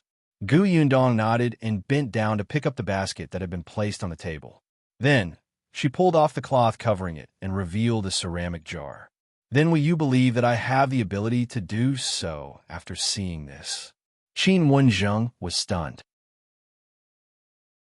He looked at the jar and then exchanged glances with Madame Gu. Master, can you open it and take a look? Yundong made an inviting gesture. Qin Wenzheng paused for a moment. With a tense expression, he opened the lid and peeked out. The things inside were fine and white, as if they were salt but also not. You can try it. This time, Yundong was more careful and prepared a small spoon. After all, the teacher was a scholar. He could not just swoop with his hand like Liu Wei. Qin Wenzheng suspiciously picked up a small spoon and scooped a little. After hesitating for a moment, seeing that Madame Gu was about to eat it herself, he brought it to his mouth and took a shallow sip. The next moment, his pupils constricted and he suddenly stood up from his chair. Sweet, Yundong also stood up. As you can see, this is white sugar. Do you believe that I have the ability now? Qin Wenzheng's entire body shook, and his eyes suddenly became bright. Chapter 174. Second suggestion. Yundong's hair stood on end from his gaze. She had the illusion that she was shining. She calmed herself down and said, Master. Qin Wenzheng sat down again and stuffed the spoon in his hand into his mouth. He ate the spoonful of sugar and closed his eyes. As if he was savoring the aftertaste, he carefully pursed his lips. Yundong, can you not make it sound like you're doing drugs? When Qin Wenzheng opened his eyes again, he was much calmer, but his eyes were still burning with ecstasy. He took a deep breath. Lady Gu, did you really make this? Yes. Good, good. You've made a huge contribution to our country. Contribution to the country? No, no, no. Gu Yundong smiled. Master, don't flatter me. I'm just an ordinary farm girl. I'm selling this sugar for money. I can't bear such a heavy burden. Mr. Qin's mouth twitched. Why wasn't she excited at all? But Miss Gu, you know that if you offer the formula to the imperial court, what you get will be far more important than silver. Gu Yundong nodded. Perhaps you're right. I can get fame, praise, a reward, and even be recorded in history books. Oh, it would probably be written that she was from the Gu family of Fengkai County, and her name would not even be mentioned. Qin Wenzheng nodded. Wasn't that very clear? Isn't that good? At least Qin Wenzheng wanted such a reputation. Gu Yundong said, Of course it's good, but what about after the flowers and applause? I'm still Gu Yundong from Yongfu village. My formula is given to the imperial court, so I can't use it. I even have to buy it if I need it. In the future, she would also be in the jam and candy business. These needed a large amount of white sugar, but the price of white sugar in the grocery store was simply ruthless. So what if the emperor got to know her because of this? He would forget about her in less than a month. Without her source of income, her life was probably worse than before. Just like the current Olympic champions. They were so exciting and loved when they brought glory to their country. However, after they retired, how many of these athletes became poor? After the applause, only she could plan for herself. Gu Yundong admitted that she was a selfish person and not that noble. Qin Wenzheng frowned. That was not wrong. However, he said, Then why did you come to see me today after the sugar is released? I'm afraid many people will covet it. Therefore, I want to find a reliable and capable person to cooperate with. Master Qin is not an ordinary teacher. Let's cooperate and split the profits. How about that? Qin Wenzheng was stunned.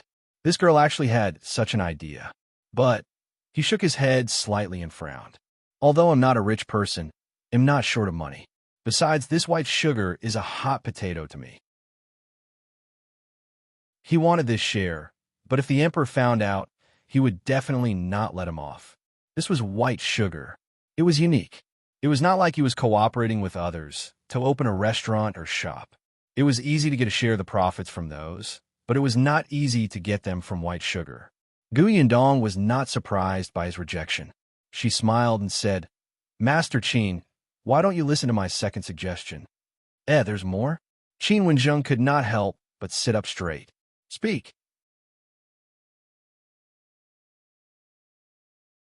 Chapter 175.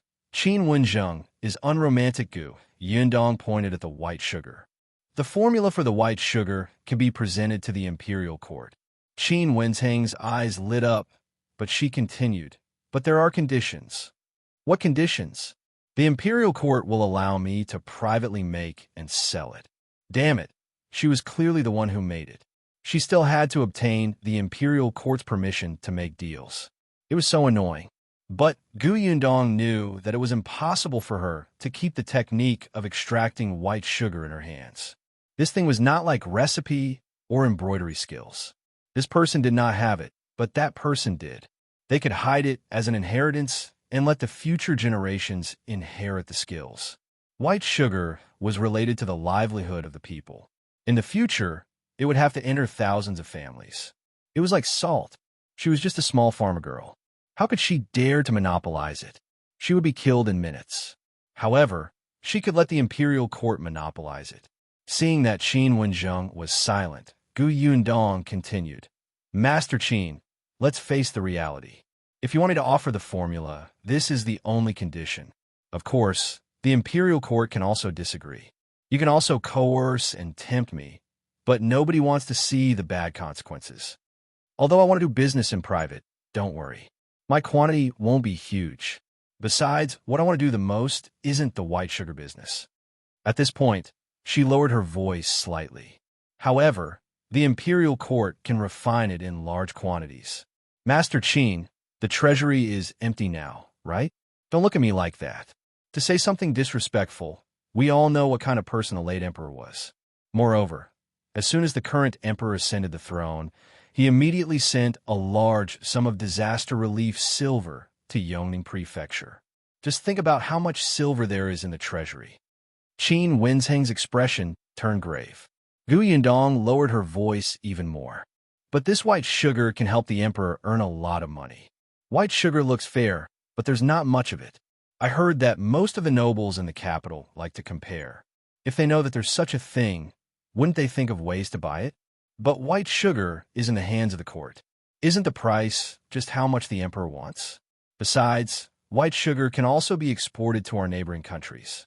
Not only can it showcase our country's advanced technology, but it can also earn their money, right? Qin Wenzheng followed her train of thought. The more he thought about it, the more feasible it seemed.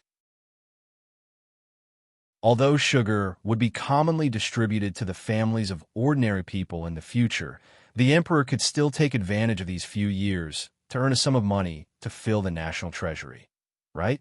Gu Yundong continued.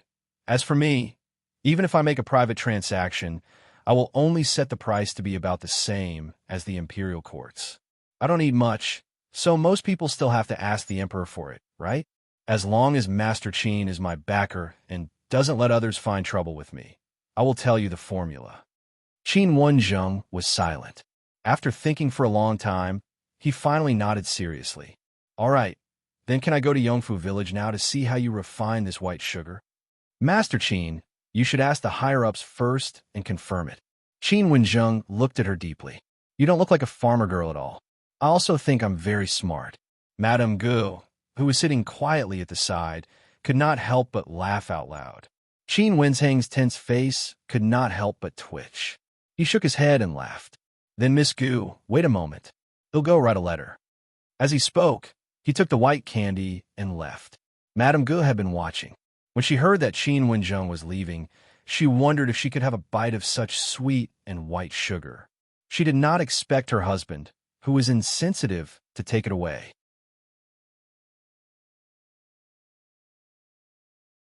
Chapter 176.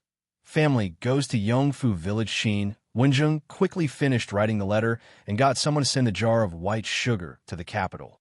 After that, he returned and chatted with Gu Yundong for a long time. Madame Gu instructed the servants to prepare lunch and let Gu Yundong eat at the Qin residence before leaving. As soon as she left, Madame Gu asked Qin Wenzheng worriedly, "Will this matter work?" Qin Wenzheng looked at the distant carriage and reached out to hold Madame Gu's hand. He said in a low voice, "The emperor is a monarch who cherishes talent." Madame Gu understood that it was most likely possible. If that's the case, Miss Gu can privately manufacture and sell white sugar. That will attract a lot of attention. It won't be difficult for the people in the capital to find out. Speaking of which, even if Lady Gu gave the entire formula to the imperial court and did not care about it, those who wanted to find out would still be able to find out that she was the inventor. Don't worry, I've been in Fengkai County for a few years. Now that the county magistrate is under the Dai Prefecture magistrate, those people will have to ask for my permission if they want to interfere. Qin Wenzheng smiled. I'm afraid it'll be busy from now on. My wife, please bear with me. You're going to be busy. Didn't you just promise Miss Gu to accept her brother as a student? There's no hurry.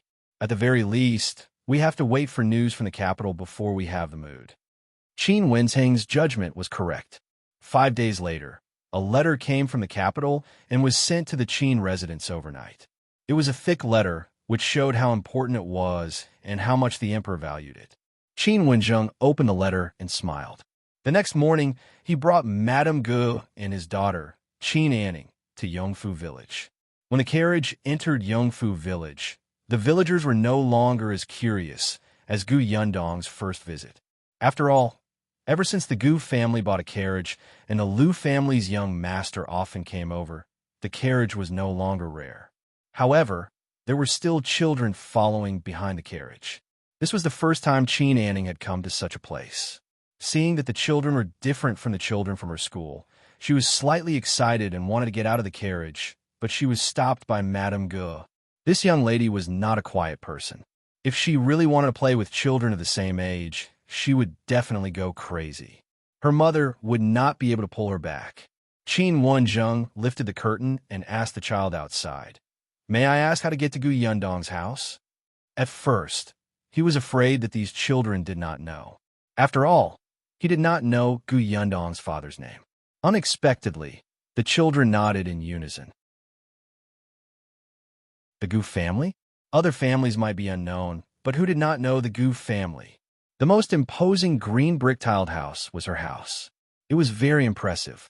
One of the children immediately shouted in a certain direction, "Yunshu, Yunshu, someone is looking for your family. Is it a relative of yours?" The child was a little envious. Yunshu's family was rich, and so were her relatives. Looking at the big carriage, they were even richer than her family. Wenzheng followed the child's gaze and saw a child standing far away, wiping a little girl's hands with a handkerchief. Perhaps because he did not hear the child's cry, Yunshu did not turn around. The child wanted to call out again, but Wenzheng waved his hand, got off the carriage, and walked over. Yunshu? Wasn't this the name of the younger brother that Gu Yundong had mentioned before? Wenzheng slowly walked behind him and heard the young and patient little voice. Chapter 177, Heart of Love for Talents. Let's see if you still dare to run so fast. Fortunately, your clothes are thick and you didn't fall too hard. If you fall and hurt yourself, won't you cry? Don't run next time, understand? If you want to find me, just call me loudly. Why not wait for you? Gu Yunshu carefully wiped her palm with a handkerchief. She had probably hit a small stone and it was a little red. Fortunately, her skin was not broken. The little girl's eyes were red, but she shook her head hard. "I'm not running anymore. Give me 2 puffs." As she spoke, she stretched out her small hand. Gu Yunshu seriously blew on it twice. Then, the little girl smiled in satisfaction. "All right, it doesn't hurt anymore. Let's go home and change your clothes." Gu Yunshu held her small hand. Unexpectedly, just as he turned around, he saw Wenzheng standing behind him. Gu Yunshu blinked. "What can I do for you?" Wenzheng quietly listened to the siblings' conversation, and his impression of this child improved a lot. Such a young child usually ran out to play with his friends. It was really rare for him to take care of his younger sister so carefully without any impatience. Moreover, this child was good-looking and polite. He heard from Gu Yundong that he had studied and knew how to read. It seemed that he had not studied for nothing. "I'm looking for your eldest sister, Gu Yundong. I'm from the county. My surname is Qin." Wenzheng thought that since Gu Yundong was looking for a teacher for her younger brother, she had at least told him about the teacher. If he introduced himself like this, Gu Yunshu should know who he was. Unexpectedly, he only nodded and asked, "Do you know my eldest sister? Why are you looking for her?" Wenzheng was speechless. The Gu girl had actually never mentioned him to her brother. Wenzheng coughed lightly and calmed himself down before saying, "A few days ago, Miss Gu went to the county city and helped my wife. Today, I specially brought my wife and daughter to visit." Gu Yunshu was happy to hear that. "My elder sister is very good.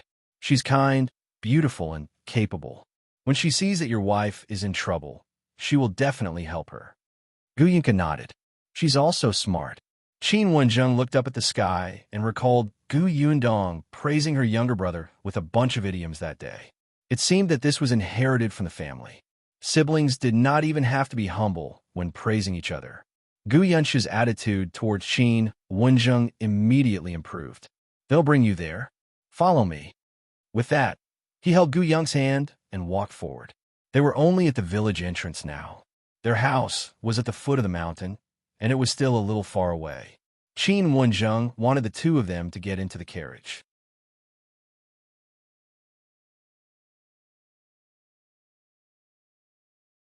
Chapter 178. This is a scam. The Gu house was actually so big and imposing. Wenzheng could not link the green brick house in front of him to the Gu family.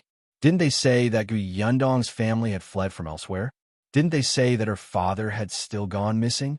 Moreover, when Gu Yundong had chatted with him previously, she had clearly acted as if she was very short of money and needed white sugar business. This was a scam, a scam. Her house was even better than his. Looking at the stone road at the door, the neat flower beds around, and the brand new bricks. It was even more luxurious than the landlord's house. When Gu Yundong came out, she saw Madame Gu carrying her daughter down from the carriage. She quickly stepped forward with a smile. "Mrs. Qin, you're here. Come in and sit." Madame Gu greeted her and led her daughter into the house. However, after taking a few steps, she realized that Qin Wenzheng was still standing at the same spot. She could not help but turn around to look. At this moment, Qin Wenzheng looked at Gu Yundong angrily and sneered. "Miss Gu's house is really unexpected." When Madame Gu heard this, she looked over and her eyes lit up. Of course, she had seen green brick houses before. She had even seen more exquisite carvings. However, the house in front of her gave off a very different feeling. It was a little different, but it gave people a warm and comfortable feeling. Gu Yundong instantly understood that Qin Wenzheng was angry out of humiliation. Seeing how sarcastic he was, she immediately sighed. "That's not right. This house of mine has cost me all my savings. Now that I'm penniless, I can't even gather enough money to send my brother to school, so I have to work hard to earn money." Gu Yunshu hurriedly said, "I'm not going to school. You don't have to work too hard. You'll be tired." "No." Qin Wenzheng was the first to object. She then turned to look at Gu Yundong, who shrugged. "Let's talk inside." The group of people entered the house, and Gu Yundong poured them some sugar water. It was made with white sugar. Compared to brown sugar, it was as if nothing was added. The water was still transparent and clear. It looked very refreshing, but it tasted sweet in his mouth. Madame Gu let out a comfortable breath and looked at her daughter. She saw that she had already gulped it all down and handed the empty cup to Qin Wenzheng for him to pour another cup. Previously, Qin Wenzheng had sent all the white sugar to the capital. He did not leave any for himself. So seriously speaking, this was the first time he had drunk such sugar water. He could not help but nod to himself. It was indeed not bad. After drinking the sugar water, Qin Wenzheng saw the siblings standing quietly beside Gu Yundong, as if they wanted to embolden her. He could not help but smile. "Yunshu, we have something to say to your elder sister. Can you take our Ning'er out for a walk?" Qin Anning listened eagerly and excitedly. Her mother had said that she had to be reserved, quiet, and polite when she was a guest at someone else's house, so she had been restraining herself from being too perky, even though she had wanted to talk to Yunshu and Yunka for a long time. Gu Yunshu looked up at his eldest sister, who nodded. He came over and said to Qin Anning, "Let's go. You have to follow us closely. Otherwise, you'll be taken away by the tiger on the mountain." Qin Anning immediately became agitated. "Are there tigers on the mountain? Have you seen them before? Can you take me there? My family had 2 roe deers last time, but they were already dead." I cough. Madame Gu could not help but hold her forehead.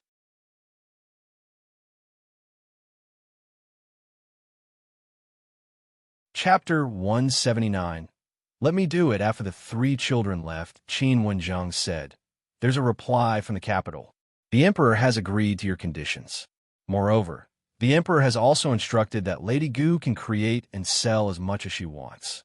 No one will come looking for trouble with you." Of course, the people here refer to those high-ranking officials and nobles who wanted to share on the surface, including people like the Tao family in the county. However, Gu Yundong still had to pay attention to those despicable people. Qin Wenzheng would try his best to help. This couldn't be helped. Since he wanted to do business, he couldn't avoid these troublesome things. Not to mention Gu Yundong, even if it was someone like the Liu family, there would also be someone secretly causing trouble. They would even plant spies to disrupt the family's business. Gu Yundong knew that he was bringing her good news. She immediately nodded. "Then I'm relieved. Since it's confirmed, do you want to see the process of making sugar?"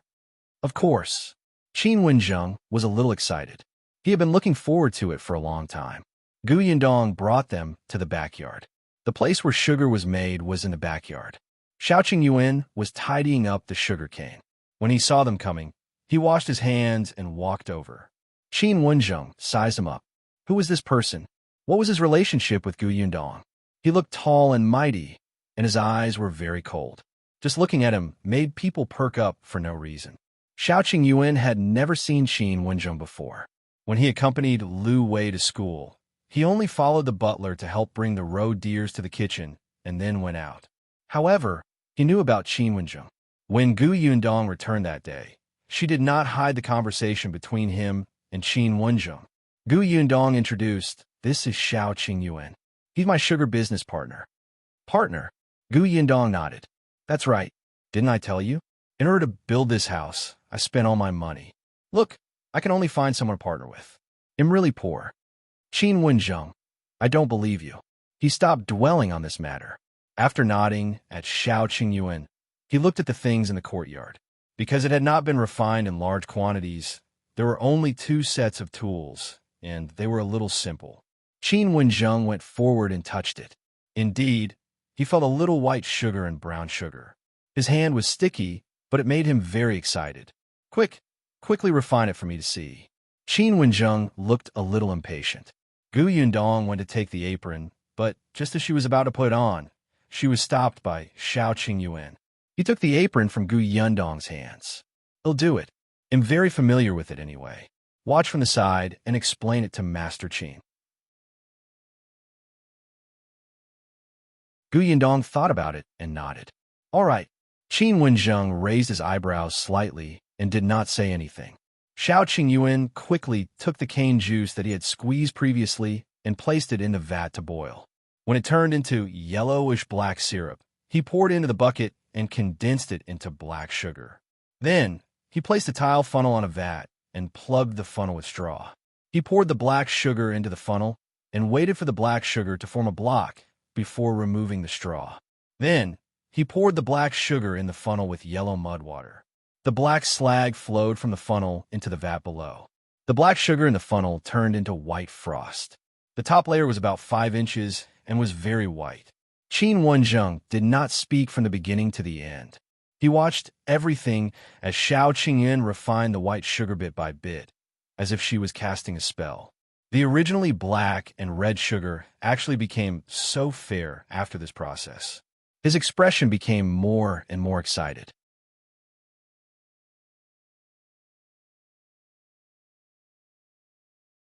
Chapter 180. Yunshu's teacher Shao Qingyuan only stopped after doing all this. Beside him, Qin Wenzheng's breathing could not help but slow down. "Good. That's great." He immediately wanted to try it himself. Seeing that it was getting late, Gu Yundong quickly stopped him. "Master Qin, have lunch first before you try. Otherwise, everyone will go hungry if you keep working." Qin Wenzheng suddenly came back to his senses and left the backyard reluctantly.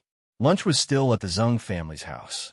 Although the furniture in the new house had been moved in, the house still needed to be exposed to the sun for a few days before it could be lived in. While eating, Qin Wenzheng suddenly remembered that he had to take in a disciple. He took the opportunity to ask Gu Yunshu if he wanted to go to school. Unexpectedly, the little guy shook his head. "My family is poor. If you don't charge tuition fees, Independent Illinois go." After spending an entire morning with Qin Anning, he finally knew Qin Wenzheng's identity. Qin Wenzheng almost choked on his own saliva. "You're quite reluctant." Unexpectedly, Gu Yunkan nodded as well. "Our family is poor. Too poor." The others present lowered their heads silently. Perhaps everyone had a different understanding of poverty. Qin Anning tilted her head and glanced at the candy in her hand. Could a child from a poor family casually take out such a good-looking orange-flavored candy to her friend? If she didn't have it, wouldn't her family be even poorer? Qin Wenzheng could only look at Gu Yundong. The latter felt that Yunshu still had to respect the teacher. Besides, Qin Wenzheng had helped her a lot. It was not good to disrespect him too much. Otherwise, what if he flew into a rage out of humiliation? Hence, Gu Yundong wiped her mouth and said solemnly, "Yunshu, meet your teacher." Gu Yunshu, who had been struggling just now, put down his chopsticks without another word. He walked to Qin Wenzheng and knelt down with a thud. Then he kowtowed 3 times. "Greetings, sir." Qin Wenzheng was speechless. This child's movements were so fast that he did not even have time to react. The others present stopped what they were doing and looked over in a daze. The Zheng family widened their eyes. This was a teacher of the school? The teacher of the school had personally come to the Gu family to take Gu Yunshu in as a student. How smart was he? Zhongjia and Zhongyu looked at Gu Yunshu enviously. It was great that Yunshu could go to school. They had actually learned some words from Gu Yunshu over the past few days. They were already very satisfied. Wenzheng laughed and reached out to help Gu Yunshu up. He patted his shoulder. Good. You're a smart child. How about this? I still have something to do these few days. You can report to school in 3 days. Yes. Yunshu nodded vigorously and turned to look at her elder sister. His little face was red. Gu Yundong knew that even though he had always said that his family was poor and he did not need to go to school, he still yearned for it. From now on, study well with Master Qin. Master Qin is knowledgeable. You won't lose out if you follow him. Qin Wenzheng glanced at her. Why did these words sound so awkward? Was it because he was knowledgeable that he would not suffer a loss? Or was it because he had a strong backing? Gu Yundong pretended not to notice his gaze. She pulled Gu Yunshu back and asked everyone to continue eating. Unexpectedly, as soon as she turned around, she saw Madame Yang's eyes wide open in shock as tears slowly fell. Gu Yundong was shocked and hurried to her side. Mother, what's wrong?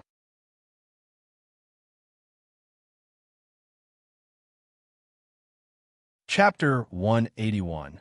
Madame Yang cries. For some reason, Madame Yang could not help but cry when she saw Gu Yunshu had a teacher.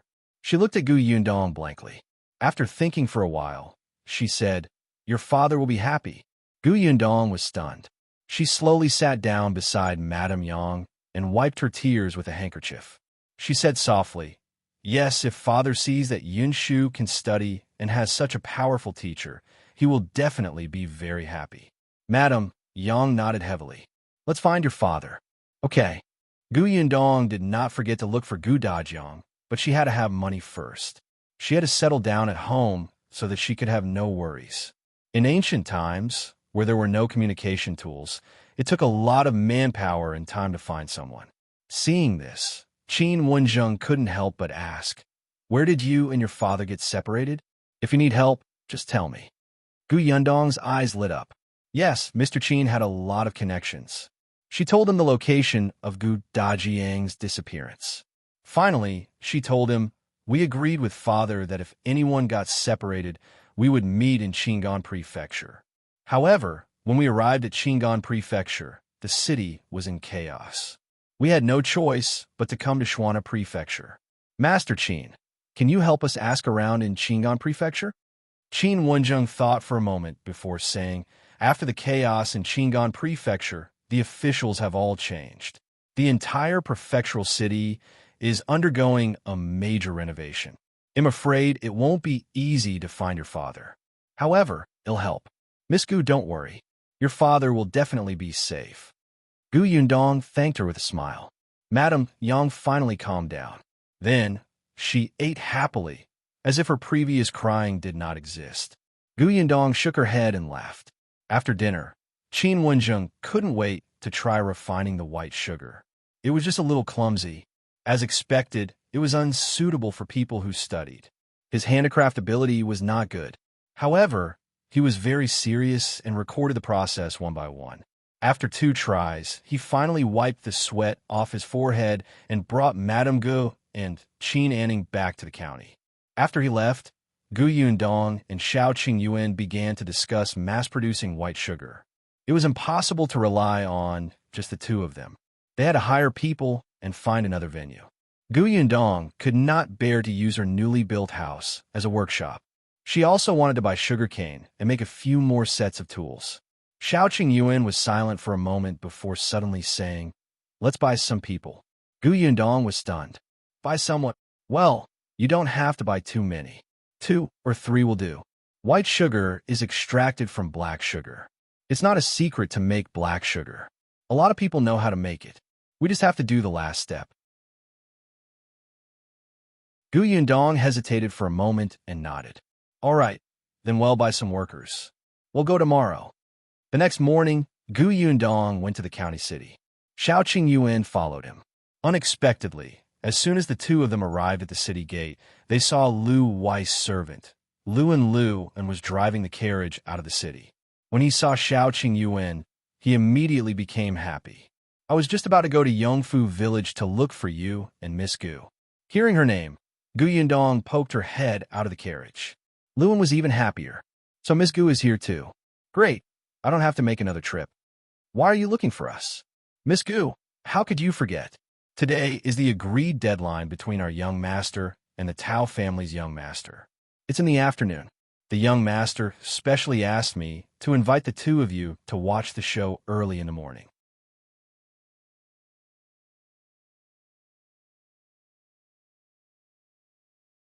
Chapter 182. Buying Workers Gu, Yundong calculated the time. It was really today, in the afternoon? Where? Liu replied, yes, early in the morning, at Jinshu restaurant in the city. The Liu family was mainly in the business of restaurants. Jinshu restaurant was the largest restaurant in Fengkai County. Of course, the Liu family also had various shops under their name. They sold snacks, pastries, and even groceries. All right, I understand. We still have something to do now. We'll go over at noon. Tell your young master to keep a seat for us. Liu hurriedly asked, Miss Gu, what's the matter? Do you need my help? Yundong thought about it. Liu was more familiar with the county. She could save some effort by asking him. She asked, do you know which broker shop in the county has a fair price? Is the broker's reputation good? Liu was stunned. Miss, you want to buy servants? That's right. Miss, you've asked the right person. The Liu family has interacted with a few brokers in the city. The most fair one is the official broker Hulu Alley in the city. There's a Granny Chao among them, and the people she trains are not bad. She has a conscience. She tells the identity and background of the servants clearly. She won't hide it from you. As for the price, it's a little more expensive than those private brokers, but it's worth it. Yundong knew what to do. All right, thank you. He'll go to the brokerage first and come to the restaurant later. Then he'll go and reply to young master. Miss, take your time. If you need anything, feel free to come to the restaurant and look for my young master. Liu drove the carriage away. Yundong and Shao Qingyuan discussed for a while and went straight to Hulu Alley. If there were no suitable ones over there, it would not be too late to take a look at the others. Hulu Alley was very lively. Although it was called an alley, the road was very wide. Their carriage could directly rush to the entrance of the brokerage. When Yundong came down, she immediately said that she was looking for Granny Chao. The people inside knew that this was most likely introduced by an acquaintance, and they immediately went to look for her. Granny Chao was in her 40s. When she came out, she did not waste any time. She brought Yundong to the backyard. Then, she called everyone out and let Yundong and Shao Qingyuan take a look first. Yundong's main purpose in buying people was to help refine the white sugar. Furthermore, she would sign a death contract. After looking around, her gaze finally landed on a family with the surname Tong. According to Granny Chao, this family of 6 used to be servants of a large family in the county city.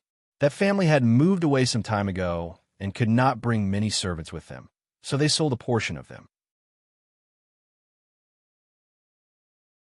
The Tong family was among them. It was said that in the previous master's house, the Tong family was also diligent in their work.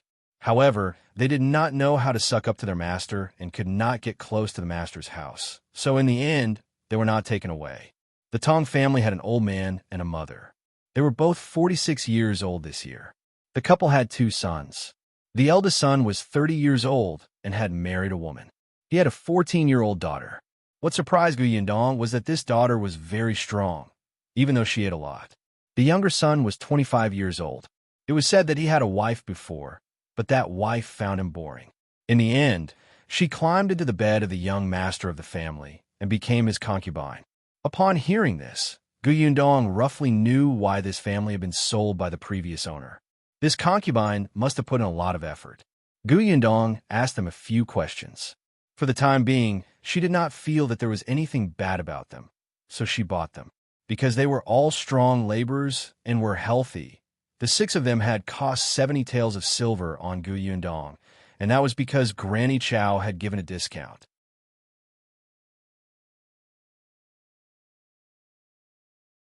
Chapter 183. Young Master Liu, don't give up. Gu Yundong paid the money and instantly felt that she was poor again. She really could not afford to spend this money. She had to earn more quickly. Shao Qingyuan saw that she was frowning as soon as she left the brokerage shop. He thought for a moment and asked, "Is there no more silver? They'll go up the mountain tomorrow to see if there are any tigers." There was also the roe deer. Last time, she said that she had never eaten a roe deer. It was just that he'd been busy recently and could not find the time to go up the mountain. Gu Yundong immediately shook her head. You have to go deep into the mountains to fight the tigers. It's so cold now. You'll freeze if you stay in the mountains for 2 days. Besides, it's not that easy to fight the tigers. Do you think you can encounter them so easily? It's better not to go. It's too dangerous. Shao Qingyuan smiled. Okay, I won't go. The two of them got into the carriage. The Tong family was still at the brokerage shop. Gu Yundong asked them to pack their things first. She would pick them up in the afternoon when they returned from Jinshu restaurant. Jinshu restaurant was still some distance away. When Gu Yundong and the others arrived, the entire restaurant was surrounded with carriages.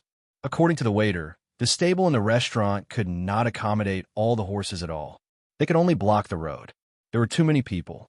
Previously, Gu Yundong had only heard that this bet had blown up quite a bit. Now it seemed that it had blown up too much. How much did Liu Yi hate Tao Xing that he wanted the entire county to see him being humiliated? No wonder even Qin Wenzheng had made a move to persuade her to stop this bet. The waiter had received Liu Yi's instructions and brought Gu Yundong and the rest to the best private room on the second floor. After knocking on the door, a weak voice came from inside. Come in. Gu Yundong and Shao Qingyuan looked at each other. What was going on? The two of them pushed open the door and entered. Unexpectedly, as soon as she entered, she saw Liu Yi hanging his head low and looking dejected. Even his hair was messy, and his clothes were messy too. He looked like he was in pain. What happened to you? Gu Yundong asked softly. Did something happen to the bet? Should she comfort him? When Liu Yi heard her voice, he suddenly raised his head. His movements were so fierce that he almost twisted his neck. In the next moment, the dejected look on his face disappeared, and he exhaled. So it's you guys. He wiped his hair and crossed his legs. He looked like an arrogant, profligate son, completely different from his previous image. Who did you think we were then? I thought that Tao Xing and the others were here to laugh at me in advance, so I deliberately pretended to be defeated and had nothing to live for to make them happy. That way, the happier they are now, the worse they will fall later. Ha ha. This person's bad taste was quite strong. Gu Yundong sat at the table and poured himself and Shao Qingyuan a cup of tea. She reached out to open the window. Liu Yi immediately stopped her. No, no, no. There are so many people downstairs. If everyone sees how confident I am later, it will be boring. Gu Yundong could only retract her hand and ask him, Is there anything delicious in your restaurant? I'm hungry. Let's eat first. There's still more than 2 hours left. Yes, they'll get someone to serve the dishes immediately. As he spoke, he opened the door of the private room with messy hair and shouted to the waiter outside, Serve me the signature dishes of the restaurant. Hurry up. 2 young masters happened to pass by outside the door. When they heard this, they immediately smiled.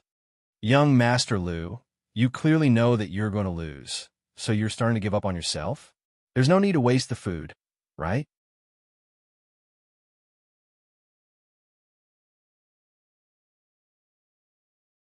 Chapter 184. Old Master Liu is here. Another person also smiled and said, That's right. You don't care about your image at all. After all, you're a handsome man in Fengkai County. How can you go crazy just because of 5 shops? The only response they got was the sound of Liu Yi slamming the door. The 2 young masters looked at each other and sneered. He's angry from embarrassment. How pitiful. After this, Liu Yi will probably be completely abandoned by the Liu family. Won't there be one less person at our gathering in the future? Ha! Isn't there still Tao Xing? He went a few shops this time. Wouldn't he be more generous and invite everyone out to celebrate? The 2 of them were getting further and further away. Liu Yi leaned behind the door and listened for a long time with his butt raised. In the end, he snorted and said proudly, They'll see how your eyeballs pop out later. You only know how to make sarcastic remarks. When I win, I want to treat you. Just feel sorry for yourselves. Gu Yundong was speechless. Shao Qingyuan, have some tea. Liu Yi happily returned to his seat and drank the white sugar water. The taste was extremely beautiful. Gu Yundong felt that his appearance was too eye-piercing. She did not know if she could eat later. She regretted not eating outside in advance. The waiters quickly served the food and reported the situation outside. There were more and more people now, and Tao Xing had arrived early. He was in another private room. Those young masters had already occupied the private rooms. The hall downstairs was also filled with people. Even outside the door, there were many commoners watching the commotion. This matter had blown up too much. Previously, it was just circulating among young masters like the Tao family and the Liu family. Later, after the stake was increased, even the commoners knew. Gu Yundong really admired these two people. They could cause such a ruckus in a bet. They were really capable. As they were eating, Luan suddenly rushed in. Young master, old master is here. Liu Yi was stunned and stood up abruptly. My father is here? It's over, it's over, it's over. Gu Yundong swallowed the chicken in her mouth and looked up. She asked curiously, You haven't told your father? She had said not to tell anyone for the time being, but it was already the agreed date. He still hadn't told his father? Liu Yi's body stiffened. He laughed dryly and stammered. You can't blame me. I was too excited and forgot. Of course, I wanted to tell my father this morning, but he went out early in the morning. I didn't see him. Gu Yundong was speechless. At this moment, the door of the private room was opened. Old Master Liu walked in angrily. Liu Yi suddenly jumped up and instantly retreated behind Shao Qingyuan. Gu Yundong put down her chopsticks and wiped her mouth. She greeted Old Master Liu. Old Master Liu glared fiercely at Liu Yi before looking at Gu Yundong and Shao Qingyuan. A moment later, his expression changed, and he smiled. You're Miss Gu, right? Gu Yundong blinked. Old Master Liu looked quite happy. She thought that he would be angry that she had harmed his son. She did not expect him to smile. She nodded. Old Master Liu walked over and sighed. Miss Gu is so capable at such a young age. You're not inferior to men. Gu Yundong was stunned again. Does Old Master Liu know? Yes, I just came from Master Qin's place. Liu Yi immediately exploded when he heard that. Father, since you know, why did you look like you wanted to kill me just now? If I don't put on an act, will the people outside believe that you're going to destroy my family assets?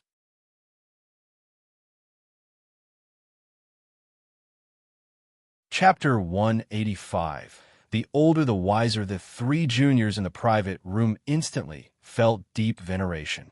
Indeed, the older the ginger, the spicier it was. Gu Yundong finally knew who Liu Yi had inherited his personality from. It seemed that Liu Yi would have a hard time in the future. Not only did he have to take care of his elder brother, but he also had to take care of his father. Old Master Liu snorted proudly and walked to Liu Yi's original seat. He sat down and said to him, Where's the white sugar? I haven't seen it before. Show it to me. Liu Yi eagerly took the white sugar out of the cloth bag in the round vat in a large wooden basket in the corner. The corners of Gu Yundong's mouth twitched. You hit it too well. Liu Yi scooped a little with a small bowl and placed it in front of Old Master Liu. Old Master Liu immediately beamed with joy when he saw this. He twisted a little and put it in his mouth before nodding repeatedly. Sweet, sweet, good, good. He turned to look at Gu Yundong with a smile, but quickly shook his head regretfully. Actually, it's not a bad idea to cooperate with the Liu family. You're Wire's friend, so Uncle Liu won't take advantage of you. As he spoke, he glared at his son resentfully. How useless. They were clearly friends, and he knew her ability immediately. He did not know how to win over such a talent. What was the use of giving birth to such a son?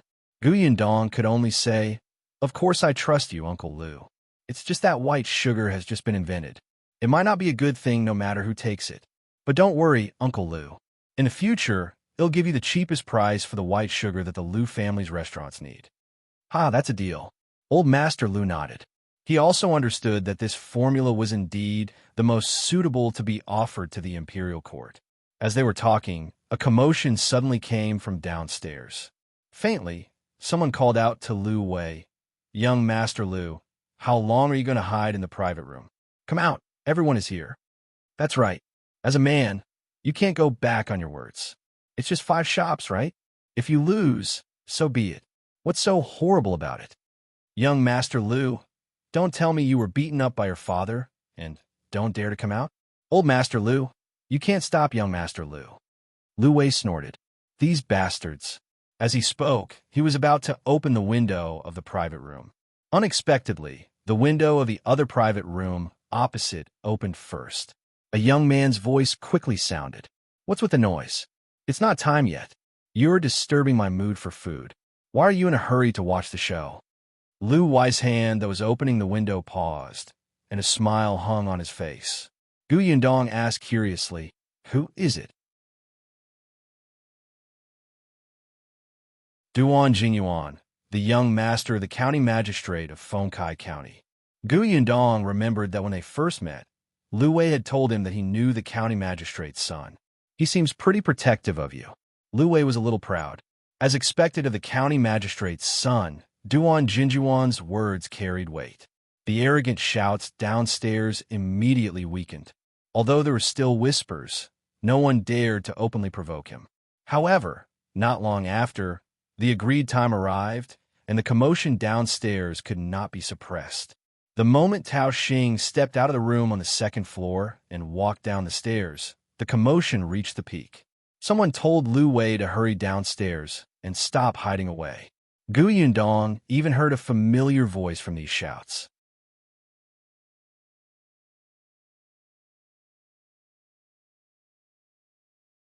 Chapter 186. Girl, come down together, Liu Wei. Hurry up. If you don't come down, we'll go up and carry you down. This voice was cheap and loud, instantly drowning out the laughter of the others. Yundong was still wondering where she had heard this voice when Shao Qingyuan reminded him in a low voice, "It's Peng Zhongfei." Huh, it was him.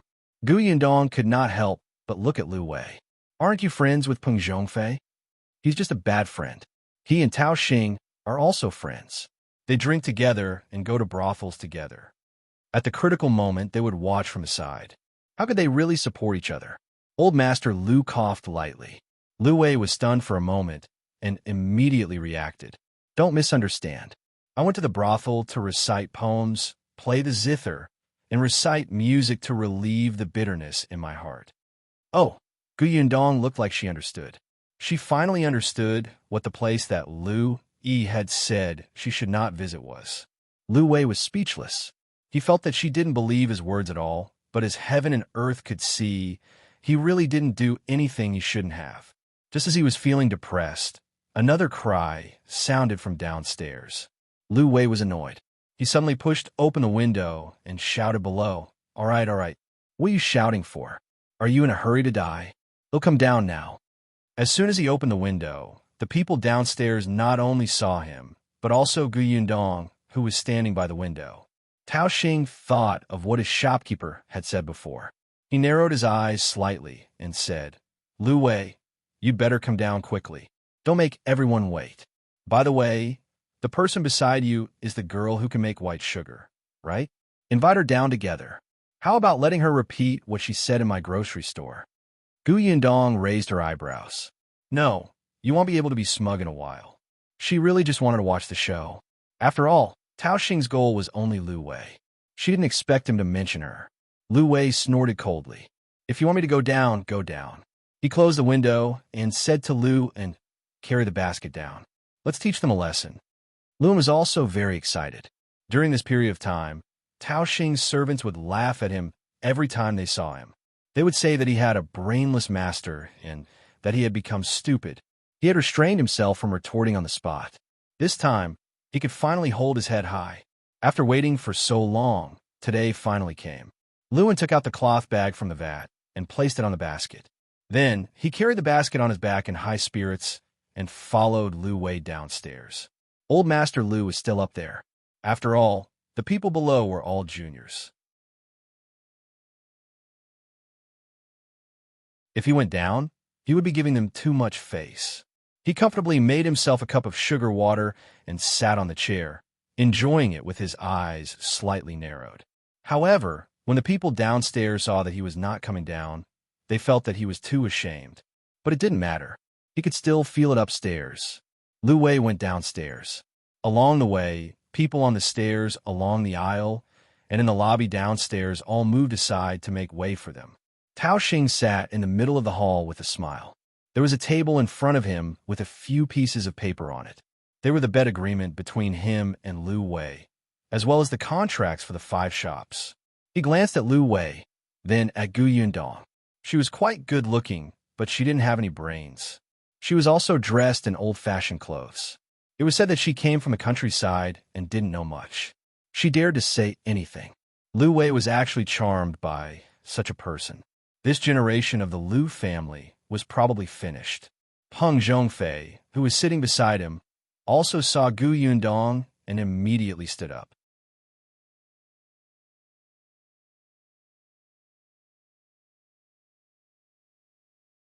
Chapter 187. Broadening their horizons. Previously, Peng Zhongfei did not see clearly who the woman in the private room on the second floor was. Now, he knew that it was Yundong.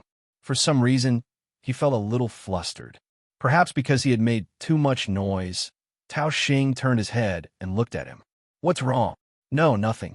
Peng Zhongfei sat back down silently. Just now, he was the one who caused the most trouble. Now, he was as quiet as a chicken and did not say anything. However, Peng Zhongfei was still puzzled. When did Yundong and Liu Yi become so close? Tao Xing glanced at him strangely and ignored him. He reached out and knocked on the table. "Put up the contracts for the 5 shops." Liu Yi's hair was still a little messy. He sat on the chair brought over by the waiter angrily. He first flipped through the contract on Tao Xing's desk.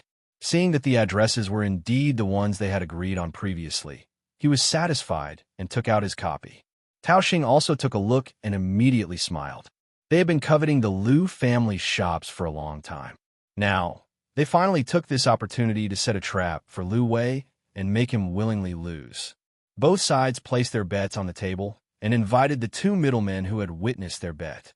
It was actually useless to say that they were middlemen. Now that everyone in the county knew, most of them had gone to the restaurant to witness it with their own eyes. If anyone dared to break the contract in front of everyone, not only would they lose all their face, but their family's reputation would also be affected, which would be bad for their business. "All right, young Master Liu, let's not waste our breath." Back then, our Tao family shopkeeper heard with his own ears that this girl said that she could make white sugar that was as white as clouds, right? As Tao Xing spoke, he looked at Yundong. The latter nodded. "It's indeed what I said. Moreover, your shopkeeper said at that time that if I made it, your family would buy it at 10 times the price." Tao Xing nodded, indicating that he did not deny it. "Now that so many days have passed, we've given you enough time.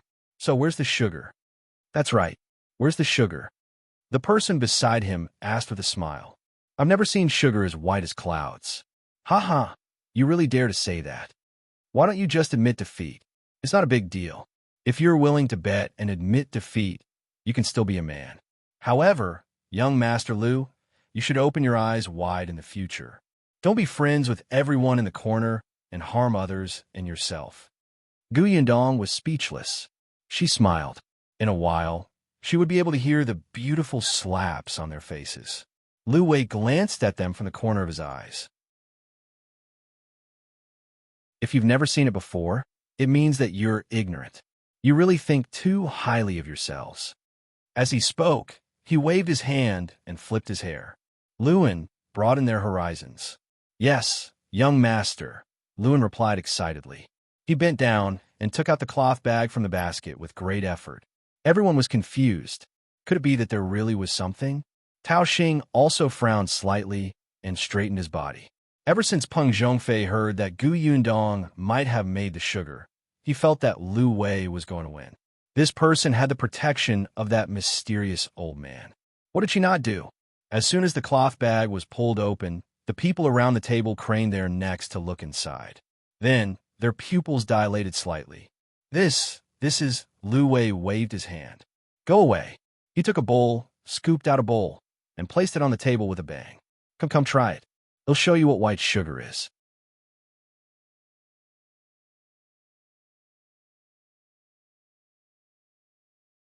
Chapter 188.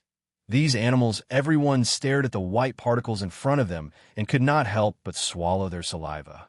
However, after watching for a long time, no one made a move. They only raised their heads and looked at each other. Liu Wei was getting impatient. Do you want to eat it or not? Hurry up. Don't make it look like I'm going to poison you to death. Qingyuan was the first to go forward. He pinched it with his hand and put it into his mouth. Then his eyes suddenly lit up. It's sweet. It's really sugar. Of course, Liu Wei said proudly. In the next moment, the onlookers at the table rushed forward and pushed Liu Wei away. They didn't even care about their basic manners and reached into their bowls with one hand each. Fortunately, Yundong was quick. Shao Qingyuan pulled him to the side and avoided the noisy crowd. Soon, exclamations sounded in the hall one after another. Oh my God, it's really sugar. It's refreshing. Just like clouds, young Master Liu was not bragging. Haha, this is good. This is good. I like it. Delicious. The chatter made the people watching from the outside itch. They wanted to squeeze in and take a look with their own eyes, but there were too many people. They could not even see them, let alone squeeze in.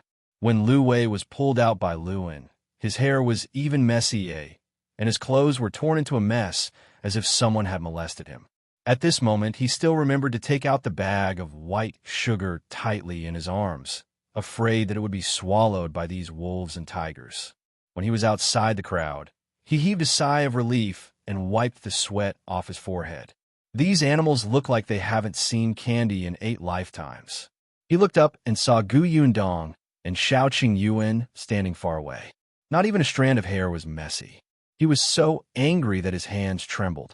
You're too much. Why didn't you help me when you came out? We're doing this for your own good. If we hadn't come out early, your 5 shops might have flown away, Yundong said and pointed at the other end of the crowd. On the other side, Tao Xing was being escorted out by his servant. Liu Wei glared at him and shouted, Tao Xing, are you trying to go back on your word?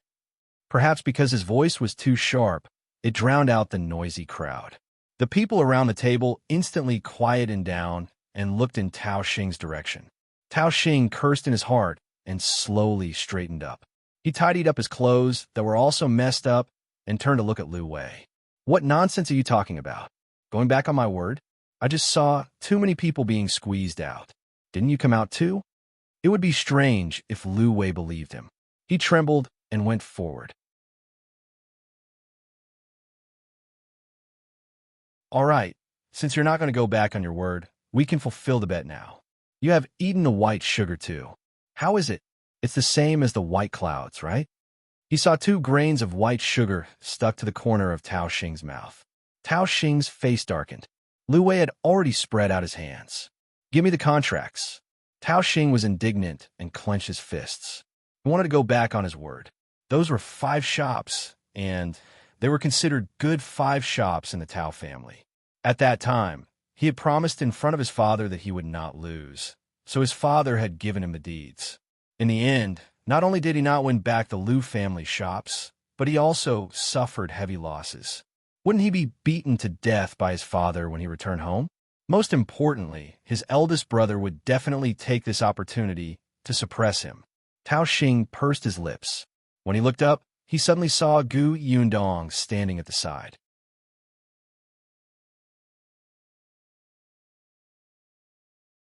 Chapter 189.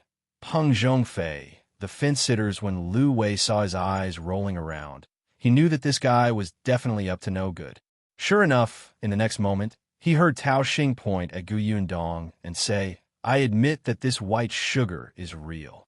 But our bet was that you can make such snow-white white sugar. Can you guarantee that you really made this white sugar and you didn't find it from somewhere? Yundong did not expect the fire to burn her. She glanced at Liu Wei and nodded. I made it. Do you want me to swear? What's the use of swearing? Tao Xing snorted. Why don't you do it again in front of all of us? That way, we will believe that you created this thing. Yundong was so angry that she almost laughed. In front of everyone? How could he say that? However, the surrounding people did not mind the commotion and started to jeer. That's right, that's right. Make it again in front of everyone so that we can see how this white sugar came about. Tao Xing proudly looked at Liu Wei provocatively. Unexpectedly, he had only been smug for 2 seconds when he heard an unexpected voice. Then why don't you tell everyone the secret recipe of your Tao family's wine in front of everyone once? Let everyone see if your family brewed it. Otherwise, how would we know where your family bought it from? The Tao family mainly operated a winery that had been around for many years. It had been passed down from their ancestors for more than 100 years. Tao Xing frowned and turned around. He saw Peng Zhongfei standing up and tidying his clothes. Peng was indeed unreliable. Wherever there was benefit, he would change sides. In fact, Peng Zhongfei was not the only one. Many people present saw the benefits brought by the white sugar. At this moment, they felt that there was no need to become enemies with the Liu family and this girl. Hence, they nodded one after another. That makes sense. The formula of the white sugar must be a complicated secret. I don't know how much effort it took to create it. How can it be publicized in front of everyone? Qingyuan also smiled and said, Young Master Tao has admitted to this white sugar, and you didn't say that they have to publicize the secret recipe in front of everyone when you made the bet back then. Now, you're finding all kinds of excuses to make things difficult for others. Are you trying to go back on your word? That won't do. Everyone is watching. Is the Tao family so untrustworthy? Liu Yi laughed out loud. He deliberately made it sound more serious. He didn't believe that if the matter had already escalated to the Tao family, he would still dare to make excuses. As expected, Tao Xing's face darkened. He immediately laughed dryly. Of course, the Tao family won't go back on their word.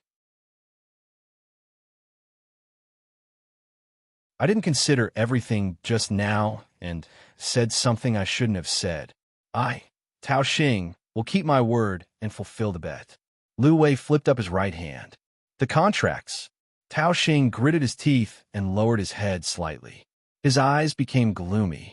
He asked the servant behind him to bring the contracts over and personally handed them to Liu Yi. Liu Yi flipped through them in front of everyone. After reading them again and again, he was finally satisfied. Don't forget to visit the government later. With that, he turned around and left. However, just as he took a step forward, he suddenly stopped as if he had thought of something. Then, he took out the white sugar in his hand. I almost forgot. Back then, your shopkeeper said that he would buy this white sugar back at 10 times the price. It's just right. 20 caddies for 80 taels of silver. Tao Xing was stunned. This white sugar was a rare thing. It was not a bad idea to buy it back. However, 80 taels was too expensive. Just as he was about to say that Liu Yi had scooped out a bowlful previously and wanted to lower the price, a voice suddenly sounded in his ear. He'll pay 100 taels. Give me these 20 caddies of white sugar.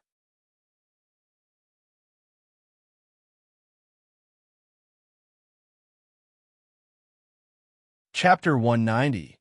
Almost corrupted by money, I offer 110 taels, 120 taels, 150 taels. One after another, voices sounded in the hall. These young masters were not short of money, especially those from families who did business. How could this 180 taels compare to such rare white sugar? Liu Yi's eyes lit up. He didn't expect this bag of white sugar to be auctioned. But this sugar belonged to Yundong. He turned to ask for her opinion. Yundong's eyes were also sparkling. Let the prodigal sons come more fiercely. She was very sure of money now. However, reality was cruel. Soon, a steward who had been following Old Master Liu came down and walked to their side. He said softly, Old Master said that it's not wrong for Miss Gu to want to take the opportunity to earn more money, but it's not good to go too far. After all, Miss Gu is about to start a white sugar business. This will be no longer unique. The young master who bought the white sugar later will feel that the price was too high and you might make enemies. The impression of Miss Gu on the people present will also worsen. In the future, the business will be affected. Peace is still the most important thing in doing business.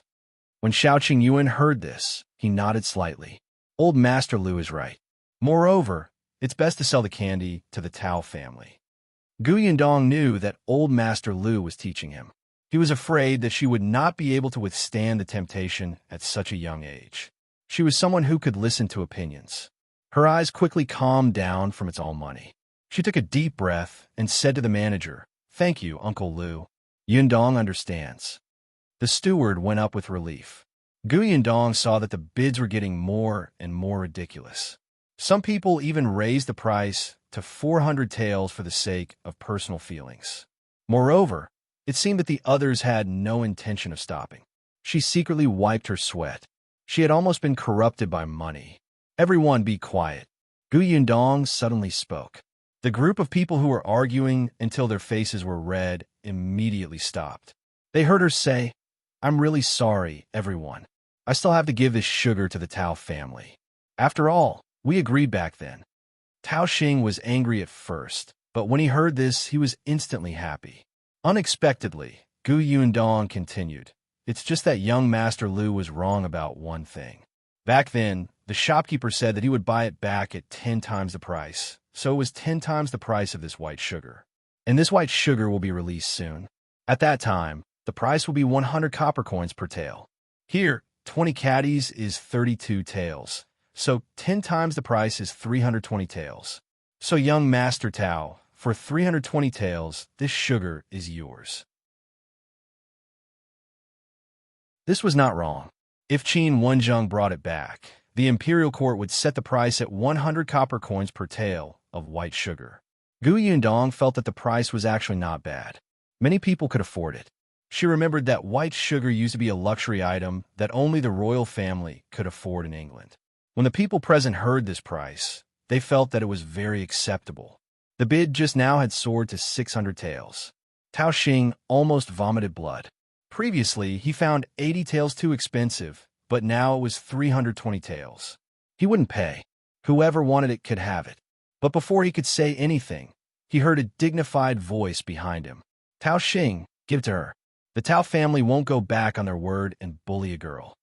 Tao Xing suddenly turned around and saw his father, who was originally in the private room upstairs, standing behind him with a very ugly expression.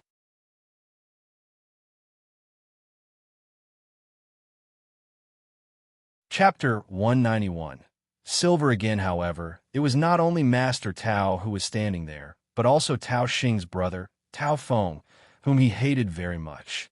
Tao Feng had a smile on his face, and his expression was filled with gloating.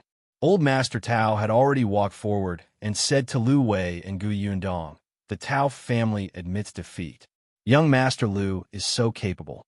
The friends you know are not ordinary people." Liu Wei secretly cursed the old fox in his heart, but he said with a smile, "Thank you for your praise." Under Master Tao's sharp gaze, Tao Xing finally took out 320 taels of silver and handed it to Liu Wei. Liu Wei retracted his hand and called Yundong and Shao Qingyuan upstairs. He didn't want to talk to Master Tao. Anyway, he had already gotten what he wanted. Yundong was also satisfied. She was no longer short of money. With this money, she could buy land, build a factory, and collect sugarcane. Life was getting better bit by bit. Thinking back to those days in the apocalypse, it really felt like heaven now. Yundong's footsteps were light. She had only taken 2 steps when she suddenly realized that Shao Qingyuan was not following her. She was stunned for a moment. She turned her head and saw that he was looking at a certain point with a dark gaze. Following his gaze, Yundong could not help but feel strange. Shao Qingyuan, why was he looking at Master Tao? Why? Do you know Master Tao? Shao Qingyuan came back to his senses and shook his head slowly. He smiled at her and said, "I don't know him. Let's go up." Although Yundong was curious, he did not seem to be willing to say more, so she did not ask further. They followed Liu Wei back to the Liu family's private room. At this moment, the people in the lobby downstairs suddenly reacted and rushed upstairs in unison. "Miss, is what you said true? We'll be able to buy this white sugar soon?" "That's right. Where can we buy it?" "Which shop? Does it really only cost 100 copper coins per tael?" "Miss, please wait. I'm the second young master of the Gao family. You can cooperate with our Gao family to sell white sugar." "Our Gao family, get lost. I'm from the Fu family." "All of you, stop dreaming. Can't you see that there's a Liu family over there? That girl must have cooperated with the Liu family." As soon as he said this, the others stopped. That's right. The Liu family was richer than them. It was not their turn. However, they did not give up. Many people still went upstairs to talk to Gu Yundong. Fortunately, Liu Wei brought them away quickly. After entering the private room, Old Master Liu immediately asked his steward to go out and deal with them. Only then did they heave a sigh of relief. In contrast, the Tao family of three did not come up. Master Tao did not even want to stay in this restaurant for long. He turned around and left with his two sons. As Tao Xing walked, his eyes darted around. After getting into the carriage, he immediately went to Master Tao's side and said, "Father, are you willing to let us lose these 5 shops? That Liu family did it on purpose. That sugar was prepared long ago, and they even pretended to be about to lose. They're sinister and despicable." Old Master Tao was angry and disappointed in his son. "That's because you're stupid. You fell into the trap so easily." After saying that, he closed her eyes and ignored him. Tao Xing gritted his teeth. "Father, I didn't think this through. I accept the punishment, but it's not like we can't get it back." "Oh, how do you want to get it back?" Tao Feng asked, but he looked at Tao Xing with disdain. Tao Xing didn't even look at him and continued to say to Master Tao, "Father, that Gu girl is just a country girl. We can totally force her to hand over the formula."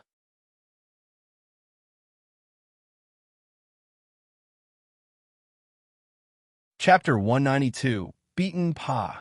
As soon as Tao Xing finished speaking, he was slapped hard on the face. He covered his face in disbelief and glared at his father.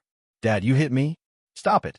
If you dare to go out and cause trouble again, they'll break your legs." Old Master Tao had been suppressing his anger. Wouldn't he be angry after losing 5 shops? Wouldn't he be angry after being laughed at by so many people? His family was arrogant and proud before, but today they were as sarcastic and embarrassed. He had lost all his face, but he still had to personally go downstairs to clean up the aftermath for his son and protect the last bit of dignity of the Tao family. It was fine if Tao Xing did not regret it all, but he actually came up with a bad idea. Old Master Tao wanted to endure it until he reached home before teaching him a lesson, but his thoughts flew away. He wished he could kick him out of the carriage. However, Tao Xing had always been pampered at home. His father had never hit him. Now, in front of his elder brother, "Father, why?" Master Tao took a deep breath and said to Tao Feng, "Tell him." "Second brother, why can't you understand?" Tao Feng shook his head and said with a disappointed expression, "That girl is indeed just a country girl, but the Liu family is not." Old Master Liu has been in the business world for so many years. How can he not know how much trouble this white sugar will cause once it appears? How can he not know how many people are secretly eyeing it? Since he dares to take it out, it means that he has already considered all aspects. Aren't you afraid that someone will have ill intentions? Tao Feng sighed. The truth is that not only can we not have any crooked thoughts, but even the Liu family can't get involved in the sugar business. Tao Feng was originally not at Jinshu restaurant. He had specially rushed over to tell Master Tao after receiving the news so that the Tao family would not suffer. Tao Xing looked unconvinced. Even the Liu family didn't cooperate with her. Who are you kidding? How can a country girl make such a deal? She doesn't work with the Liu family, but she... Tao Feng pointed at the sky. You dare to touch her? Tao Xing swallowed his saliva and did not dare to say a word. Old Master Tao sneered. After you go back, stay in your courtyard and study obediently. You're not allowed to go out in a month. Leave the rest to your brother. Do you hear me? Tao Xing's eyes widened. But Tao Feng nodded with a serious expression. Father, don't worry. I'll do my best. Although we can't interfere with the white sugar matter, we can still make a deal. I'll go back to the restaurant now and talk to Miss Gu. Yeah. After Tao Feng got out of the carriage, Master Tao brought Tao Xing home. However, Tao Feng was destined to return empty-handed. While the Liu family steward was dealing with the people downstairs, Gu Yundong and Shao Qingyuan were taken away by Liu Wei from the back door of the restaurant. Only when the 3 of them got into the carriage did they slowly heave a sigh of relief. Liu Wei said, Gu girl, don't worry. My father can handle things here. You don't have to worry that those people will find your Yongfu village. Brother Qin will block them. Phew, I didn't expect these people to be so crazy. Liu Wei chuckled and suddenly moved closer to her. If Shao Qingyuan had not reached out to block him, he would have knocked Gu Yundong's head. Gu girl, you've helped me so much today. Tell me what you want. As long as I can do it, they'll definitely do it for you. What? Gu Yundong touched her chin. Of course, what she wanted the most was money. Wasn't the Liu family rich? But now...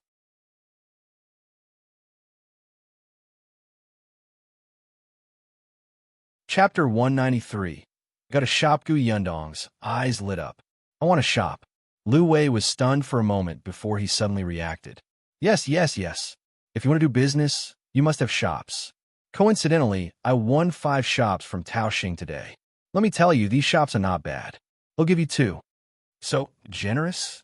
Gu Yundong knew very well that although Liu Wei had won the bet by himself, Taoxing had placed such a huge bet because they wanted to trick the Liu family. The Liu family also needed to take out the same stake before this bet could be established. She was not greedy. She only wanted a shop. Liu Wei smiled smugly. I've always been generous. Besides, it's all thanks to you this time. Come, let me introduce you to these 5 shops. You can choose first. If possible, it was actually better to bring her to see the shops. However, the shops were not empty yet, so it was inconvenient. Gu Yundong pondered as she listened, occasionally asking for Shao Qingyuan's opinion. When Liu Wei was done explaining the pros and cons, Gu Yundong knew what to do. I want the shop in the east of the city with a backyard. That shop was in a good location and was not far from Wenzheng school. It also had a rather large backyard that could accommodate people. In the future, if Yunshu's school was inconvenient for him to go home, he could have a place to stay. There was also a well in the backyard, and there were 3 to 4 rooms. The surroundings of the shop were also lively. Many wealthy families in Fengkai County lived in that area, and the scenery was not bad. Gu Yundong only wanted this shop. Firstly, this shop was the largest and best among them. Although the others were not bad, they did not make her particularly tempted. Secondly, she had just received more than 300 taels of silver from Taoxing. It would be too greedy to ask for another shop. Although Liu Wei didn't mind, she didn't know what the other members of the Liu family were thinking. Gu Yundong knew when to stop. Besides, she would soon have a source of income.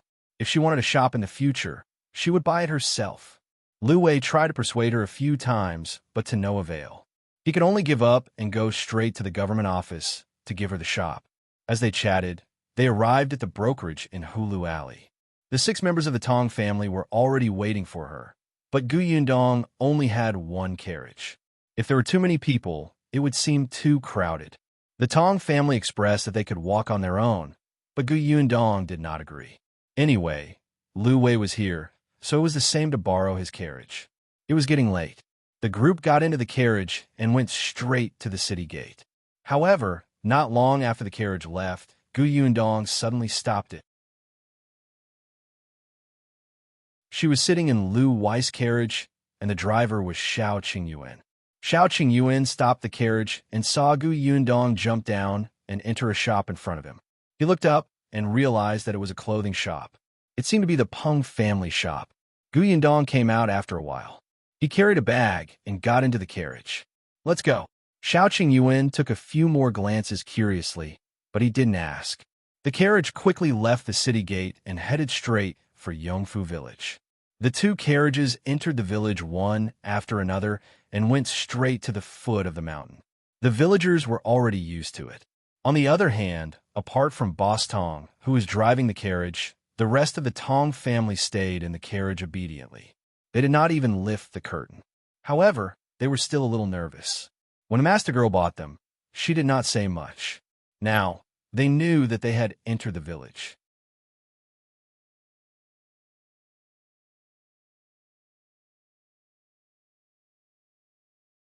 Chapter 194.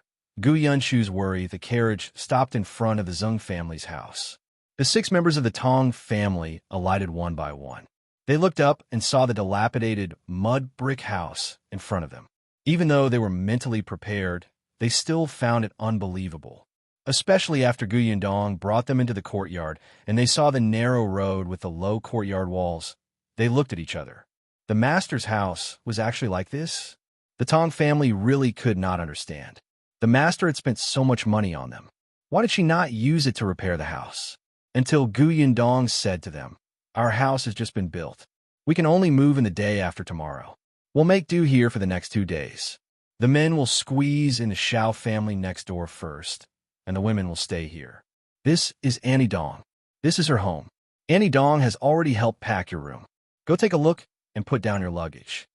Dong Xiaolan knew that she had gone out early in the morning to buy people, so she quickly tidied up the unoccupied room in her house. The Shao family could also vacate a room, so they could arrange it. The Tong family hurriedly nodded. After Gu Yundong introduced the others, the women followed Dong Xiaolan into the house, and the man followed Shao Qingyuan to the next room. When they went out, they happened to see the Gu family's green brick-tiled house. All of them were a little surprised. They did not expect such a house to exist in the countryside. They wondered who lived inside. The Tong family were all people with work to do in their eyes. Especially when they were in an unfamiliar place, they were more or less trembling in fear. Therefore, as soon as they put down their things, they immediately came out to help chop firewood, fetch water, and cook dinner. Dinner was quite sumptuous. After all, there were more people in the house, and they had earned more money. It was something to celebrate. During dinner, Gu Yundong mentioned that there was an additional shop in the house. The Zhong family was very surprised. "You have a shop? Where is it? How big is it? Are you planning to sell white sugar?" Gu Yundong nodded. "It's used to sell white sugar. It's in the east of the city. However, the shop hasn't been vacated yet. It can only be used in a few days. When the time comes, they'll have to ask Uncle Feng to help change the layout inside. When it opens, everyone will join the fun." Madame Dong was very happy. "All right, I'll definitely go." Gu Yunshu secretly heaved a sigh of relief. He had been worried that his family would run out of money after buying servants. He had been debating the entire day whether he should owe the teacher his tuition fees first and pay them in a few years. Now that he heard from his eldest sister that his family had a shop and a source of income, there was no problem. Gu Yunshu was relieved. He had an extra big bowl of food for dinner. Gu Yundong turned around and saw the expression on his face. She suddenly had a headache. Why did her brother think that his family was so poor that they could not even pay his tuition? She clearly acted like she was rich. If he was worried at such a young age, he might not grow up tall in the future. After dinner, the Tong family members began to clean up. Gu Yundong returned to her room. After a while, she came out with the bag she had brought back from the county. Everyone was busy and did not see her.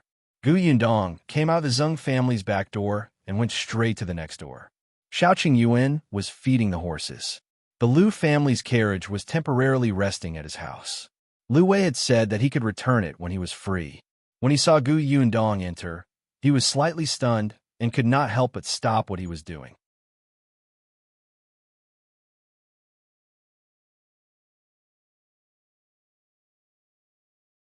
Chapter 195. The clothes are gifted. Gu Yundong patted the bag in her hand with a smile and handed it to him. "This is for you." "What?" Shao Qingyuan could tell. Wasn't this what she had taken out when she entered the ready-to-wear shop? Clothes. Shao Qingyuan looked at her and then at the bag in her hand. After a while, he held his breath and opened the bag. In the next moment, a navy blue dress was revealed. It was brand new and it made one's eyes light up. He looked up in shock, his voice slightly hoarse. You're giving it to me?" Gu Yundong coughed lightly. "That's right. I saw that the last time you went hunting in the mountains, when you came back, your clothes had already become strips. I didn't see you buy new clothes, so I took the cloth and went to the tailor's to get someone to make a set. After all, you'll be working with me in the future. You have to wear better clothes. Otherwise, people will think that I took all your money." As she spoke, she heaved a sigh of relief. She had finally found an excuse to give it away. The corners of Shao Qingyuan's lips curled up uncontrollably. He reached out to touch the new clothes, but immediately retracted his hand. He stuffed the bag back into Gu Yundong's arms and turned around to run to the water vat.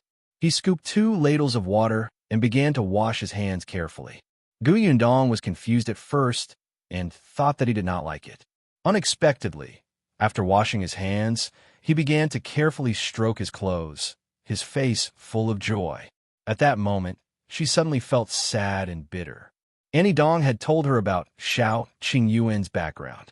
She said that his adoptive parents had disliked him since he was young. He had picked up clothes that others had sewn and mended and didn't want to wear. How could clothes that others didn't wear be good? Especially in winter, the cotton was already hard and completely cold. He had to wear it for a few years, but he grew up quickly and was often laughed at. It was only after his grandfather passed away that he went to the ready-to-wear shop to buy 2 sets of clothes and change back and forth. This was probably the first time he had received clothes from someone. Ahem, do you like it? Shao Qingyuan immediately nodded. When he looked up at Gu Yundong, his eyes were bright. You know my size? Isn't your focus wrong? I made a rough estimate. I don't know if it fits. You can try it later. If it doesn't fit, you can change it. It fits, Shao Qingyuan said without thinking. The corners of Gu Yundong's mouth twitched. She suddenly could not stand his gaze and hurriedly said, "That's all for now. Independent Illinois, go back." After saying that, she quickly left. Shao Qingyuan didn't move. He just stared at her back until she left.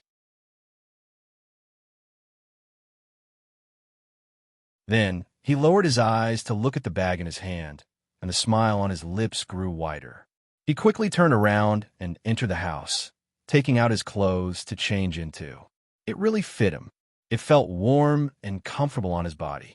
However, in the next moment, he quickly took it off and gently folded it to the side. Then, he put on his original tattered clothes and went out the door with his bow and arrow. He went straight up the mountain. Gu Yundong did not know that. She had fallen asleep after returning to the Zhong family.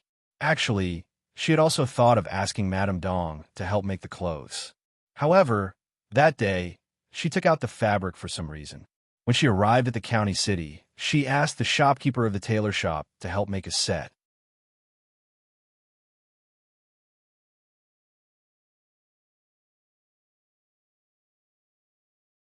Chapter 196. Familiar Gu Yundong rubbed her brows, turned over, and fell asleep. The next day, she went to look for Chun Liang to buy land. Chun Liang was so shocked that he almost spat out his water.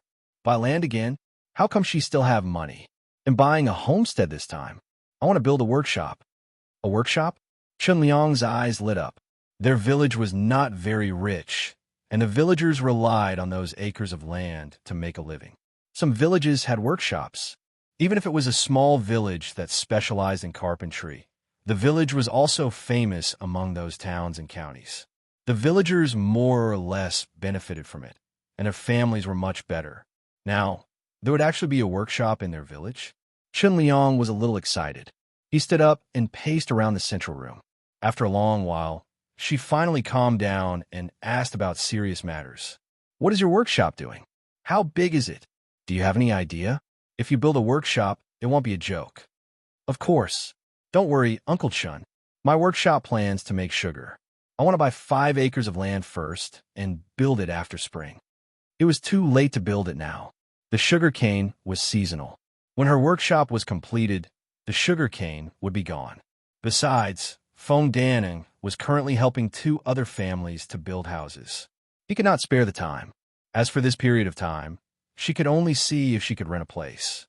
Chun Liang listened to her roughly and nodded repeatedly. In the end, he waved his hand and said, "All right, 5 acres of land, or the one at the foot of the mountain?" That's right. However, they still had to walk away from the house. Otherwise, it would be too noisy and it would be messy. Chun Liang pointed out a few places to her. After confirming it, he said that it would be done soon. But before Gu Yundong left, he stammered, "Well, Yundong, once your workshop is built, can you hire the locals from the village first?" Gu Yundong was stunned. He smiled and said, "Of course. The uncles and aunts in the village have helped me a lot recently. I will definitely think of them. But I will definitely hire people who are diligent and efficient. Forget about those who are sneaky." Of course, of course. Chun Liang nodded repeatedly, extremely happy. Gu Yundong really felt that he was a good village chief. He was focused on helping the villagers. Compared to the previous head of the Gu family, he was worlds apart. She went back, but Chunliang was still standing at the door with a silly smile on his lips. Madame Zhou walked out and sighed slightly. The Gu family's girl will be amazing in the future. Don't you think we should listen to what she said last time? She was referring to the school where Niu Dan went to that Gu Yundong came to talk about.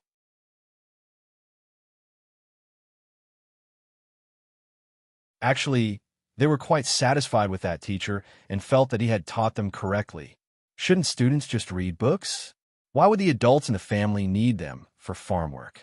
Even if the teacher didn't say anything, they wouldn't let Niu Dan go to the fields. However, Gu Yundong said that the child had to have good stamina for the exams in the future. By helping the family, he could understand how difficult it was for his parents and family. He would cherish them even more. In any case, what she said made sense. However, she was only a 13-year-old girl after all. The teacher of the school was so old and was an elementary scholar. How could he be wrong? But look at Gu Yundong now. Wasn't she advancing step by step? Chunliang was also thinking about this question. After a while, he said, "Let me think about it." When Gu Yundong returned to the Zheng family, he realized that only his mother was there. The Tong family's mother said, "Master Shao next door caught a roe deer. Everyone went to help." Gu Yundong was surprised. Shao Qingyuan entered the mountain. Shao Qingyuan returned after getting a roe deer. As soon as he entered, he took a shower and changed into his new clothes. When Dong Xiulan entered, she happened to see him coming out in high spirits. She could not help but take a few more glances. The color of the clothes felt familiar.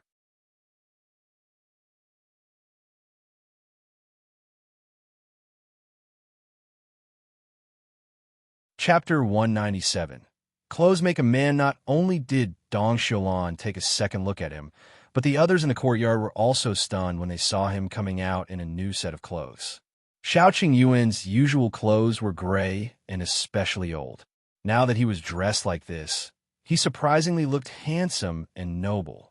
He was not inferior to Liu Wei from the county. When Gu Yundong entered, she saw this scene and her eyes lit up. Indeed, clothes were everything. Shao Qingyuan's good looks had been ruined by him. But soon, when Gu Yundong's gaze landed on the roe deer on the ground, she frowned again.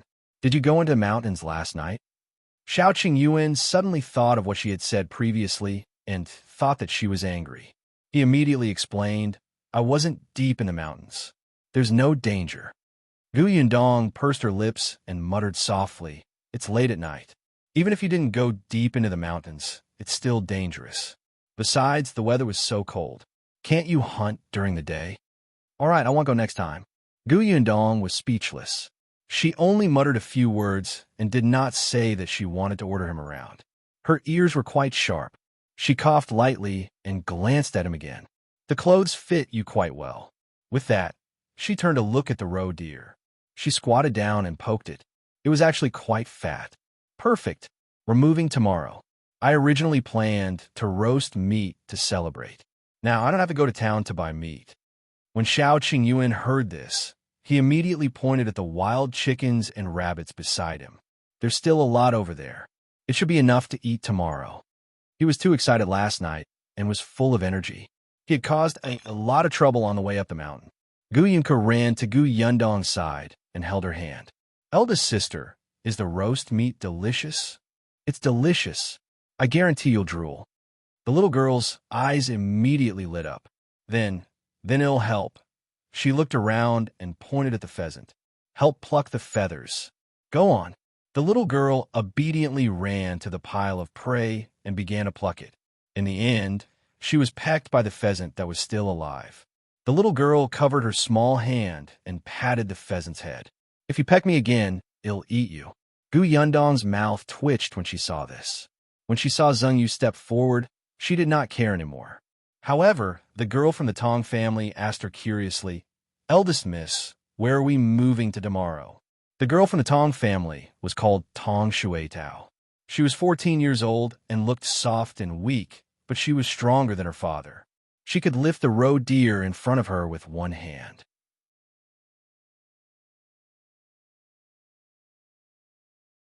Perhaps because they were slowly getting familiar with each other and knew that their master was not as fierce as before, they became a little bolder.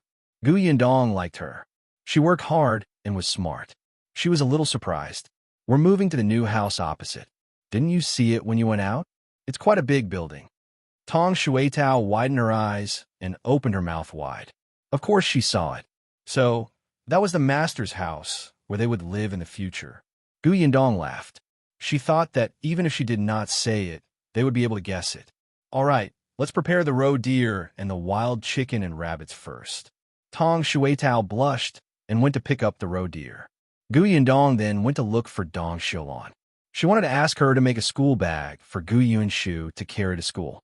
However, after looking around and not seeing anyone, she could not help but walk in.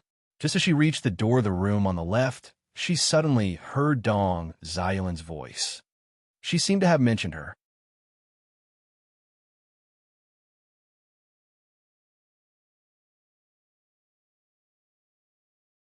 Chapter 198. The two of them are quite suitable for each other. I didn't see wrongly. The clothes Qingyuan is wearing belong to Yundong. Dong Xiulan was talking to her husband, Zheng Hu. Do you think the two of them? Before she could finish speaking, Zheng Hu interrupted her. Don't talk nonsense. This is completely ungrounded. Sigh, I'm just worried about those two children. Dong Xiulan sighed softly. It's fine for Qingyuan. He's a loner, and no one cares if he has a wife or not. He doesn't care either. He's almost 20 years old. If he delays any longer, he'll become an old bachelor in the village. Dong Xiulan fed Zheng Hu a mouthful of rice. What about Yundong? Although she has a father, a mother, and a family, her father is missing, and her mother doesn't understand these things. Yundong has to take care of herself. She also has to look for her father.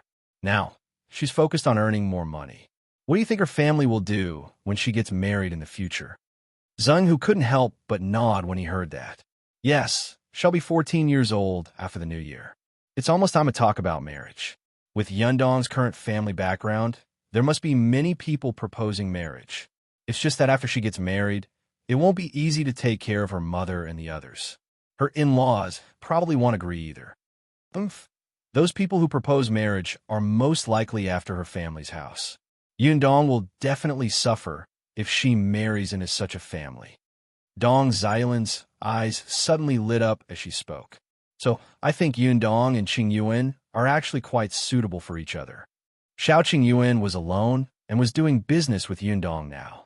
Without in-laws, he could help Yundong take care of Madame Yang and the other two in the future. He was also good-looking and capable. If others wanted to cause trouble, he could beat them out with one hand. Moreover, be it Madame Yang or Yunshu and Yunka, they all liked him. He wouldn't go after her house and money. He was a reliable person. If it weren't for the huge difference between her Zheng Yu and Shao Qingyuan, Dong Xiulan would have wanted him to be her son-in-law. Gu Yundong stood at the door and listened. The image of Shao Qingyuan standing in front of her in his new clothes flashed across her mind, and her heart suddenly beat faster. She suddenly reached out and slapped her face. What was she thinking? She was only 14 years old after the new year. It was still early.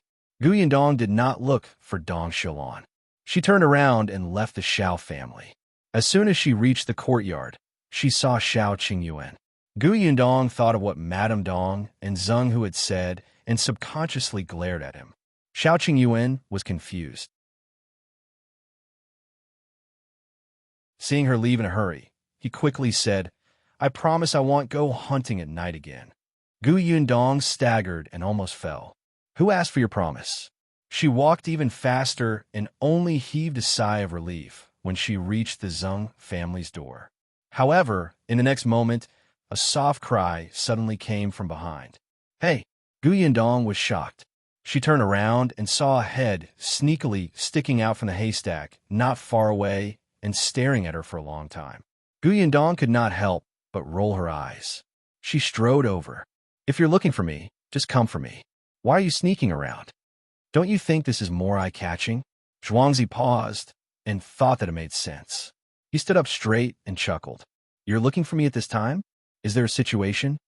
Gu Yundong had asked Zhuangzi to keep an eye on Madame Fong and her daughter, but he had not come to her.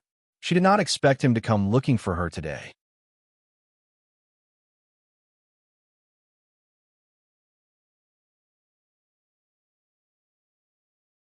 Chapter 199. Discovering the adultery. Zhuangzi smiled at her mysteriously. Slowly, that smile became vulgar. Yundong could not help but take a small step back. Stop laughing. Hurry up and say it. His smile was too ugly. Ahem. Zhuangzi coughed lightly and looked around before saying softly, You asked me to keep an eye on the mother and daughter previously. Did you already guess that there was an affair? Hee, your guess is right. That Madame Fong looks innocent, but I didn't expect her to have hooked up with someone long ago. Yundong was speechless. Huh? She found out that Madame Fong was having an affair? When did this happen? Why didn't she know? Zhuangzi started to smile wretchedly again. Do you know who Madame Fong hooked up with? It's beyond your imagination. Can you get to the point? I didn't expect you to be a gossipy man. Look at how excited you are. The flesh on your face is trembling, okay? Oh, let me tell you. Madame Fang's lover is our village's widower, Zhao Dafa. Before dawn this morning, I saw the two of them secretly meet. Madame Fong even gave Zhao Dafa a bag of something. I don't know what it was. However, the two of them seemed to have quarreled later. Zhao Dafa threw the bag on the ground and left. Zhao Dafa? Yundong did not know him. Although she knew most of the people in the village entrance was too far from the foot of the mountain. She did not recognize all of the people. Zhuangzi was still clicking his tongue. Unfortunately, I was far away and didn't hear what they were arguing about. However, I didn't expect Madame Fong to actually take a fancy to Zhao Dafa. She's bold enough. What's wrong with Zhao Dafa? Yundong asked curiously. This Zhao Dafa, right? He's quite good-looking and comes from a good family. He's even 2 years younger than Madame Fong. However, others might not know this, but I know him very well. That Zhao Dafa likes to beat his wife. Zhuangzi said softly. Zhao Dafa's previous wife ran away because she couldn't stand Zhao Dafa beating her up. She ran away in the middle of the night. I happened to come back from Liangzi's house that day after drinking and saw it with my own eyes. However, the Zhao family said that she was sick the next day and needed to stay at home to recuperate. Half a month later, they said that she died. That Zhao family really cares about their reputation. They don't dare to say that she ran away. How far would it take for a woman to run away in this era where transportation was inconvenient and difficult? Madame Fong and Zhao Dafa? Yundong felt that it was unlikely. However, she could not figure it out for the time being. She could only let Zhuangzi continue to keep an eye on them. Zhuangzi seemed to be especially enthusiastic about this matter. When he heard this, he immediately nodded and turned to run. He only ran 2 steps before he came back. He looked at Yundong and said hesitantly, Well, I have to thank you. I know that you hire my parents to do things and gave them a very high salary. Without waiting for Yundong to react, he disappeared. Yundong shook her head and returned to the Zhong family. Because there were many people at home, all kinds of meat were prepared quickly. The next morning, everyone hurriedly moved their things to their new home. Yundong took out the barbecue grill that she had ordered previously. This thing was quite big, and there was no problem with roasting meat. Previously, she had invited guests when she set up the beam. This time, she would not invite them. However, Yundong still asked Yunshu to invite the village chief and the Feng family over. Unexpectedly, they had not returned even after half a day. Yundong decided to take a look herself. Before she reached the village chief's house, she saw an unfamiliar person looking at her. Yundong was quite sharp. She turned around and saw a middle-aged man standing not far away.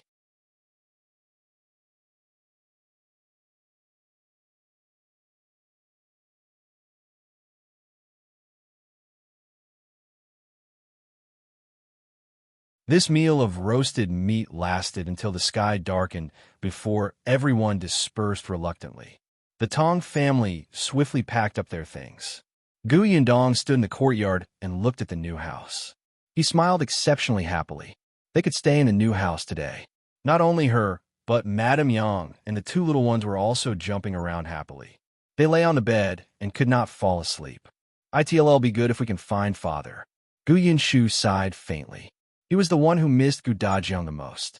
Whenever there was a joyous occasion at home, he hoped that Gu Dajiang would be there too. It would be perfect if the family could reunite. Gu Yundong patted his head. We will find him.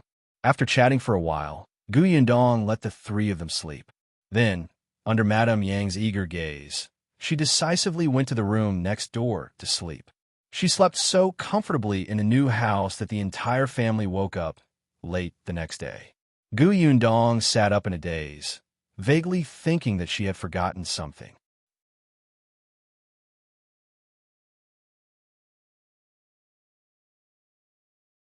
Chapter 201. Role Model. It was not until Madame Dong came over and handed her the school bag that she suddenly woke up. Yes, she had to send Yunshu to school today. Gu Yundong cursed in her heart. She thanked Madame Dong and ran to Madame Yang's room with the school bag. Madame Yang had already woken up. She had developed a biological clock.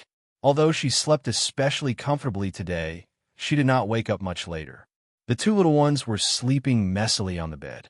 She searched for a long time before she found Yunshu's head on the other side. She took the opportunity to dig Young's head out of the blanket to prevent her from suffocating. Yunshu, wake up, wake up. She pinched the little fellow's nose. The latter closed his eyes and immediately opened his mouth to breathe.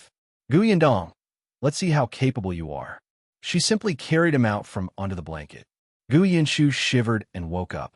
Eldest sister, get up and get dressed. They'll send you to school. School. He tilted his head, still not understanding. It was only when Gu Yundong brought his clothes over that he suddenly remembered. He quickly stood up and got off the bed. He ran to the wardrobe and rummaged for a long time before taking out the new clothes that Madame Dong had made for him. I want to wear this. Gu Yundong's mouth twitched. Seeing that he was shaking his head happily, she could only put the clothes in her hands back. Gu Yunshu quickly packed up and carried the novel and strange little bag on his back. He took the pen, ink, paper, and inkstone that he had bought long ago and hurriedly got into the carriage. Gu Yundong brought him there, and Father Tong drove the carriage. She might be very busy in the future, so Father Tong was responsible for taking Yunshu. The school's gatekeeper already knew her and sent them in enthusiastically. When she saw Qin Wenzheng, Gu Yundong was a little surprised. What was wrong with Mr. Qin? He looked very haggard. However, Qin Wenzheng sneered. He saw through her thoughts at a glance. If not for you, would I be so busy? She didn't even think about why no one had come to Yongfu village in the past few days. Didn't she know how big the commotion in Jinxiu restaurant that day was? It was all because he had helped her block it. If she really had a conscience, she should have expressed it. Just as this thought came to his mind, Gu Yundong handed him a bag of things with a serious expression. I know that the last time Master Qin sent all the sugar away, you didn't keep any for yourself. This is for Madame and Anning to try. Please accept it. Qin Wenzheng coughed lightly. Your relationship with Madame is quite good. With that, he took the sugar without hesitation and led Gu Yunshu in. Gu Yundong stood on the spot and looked at his back. She sighed at her heart. What a role model. After settling the matter of Gu Yunshu going to school, she returned to the village. She had to recruit people and start working. The carriage drove all the way into Yongfu village. Just as it reached the entrance of the village, they saw Zhao Dafa. Zhao Dafa also saw her, and his expression changed slightly. He turned around and ran. Gu Yundong narrowed her eyes. If he hid when he saw her, what else could it be but that he had done something bad? She picked up something beside her and threw it at him. Zhao Dafa exclaimed and stopped in his tracks. Gu Yundong jumped down from the carriage. Father Tong, who was driving the carriage, blocked Zhao Dafa's way first. He had no way to retreat. He could only turn around and look at Gu Yundong with a dry smile. Did you do something to me? Gu Yundong sized him up. Otherwise, why would you run away for no reason?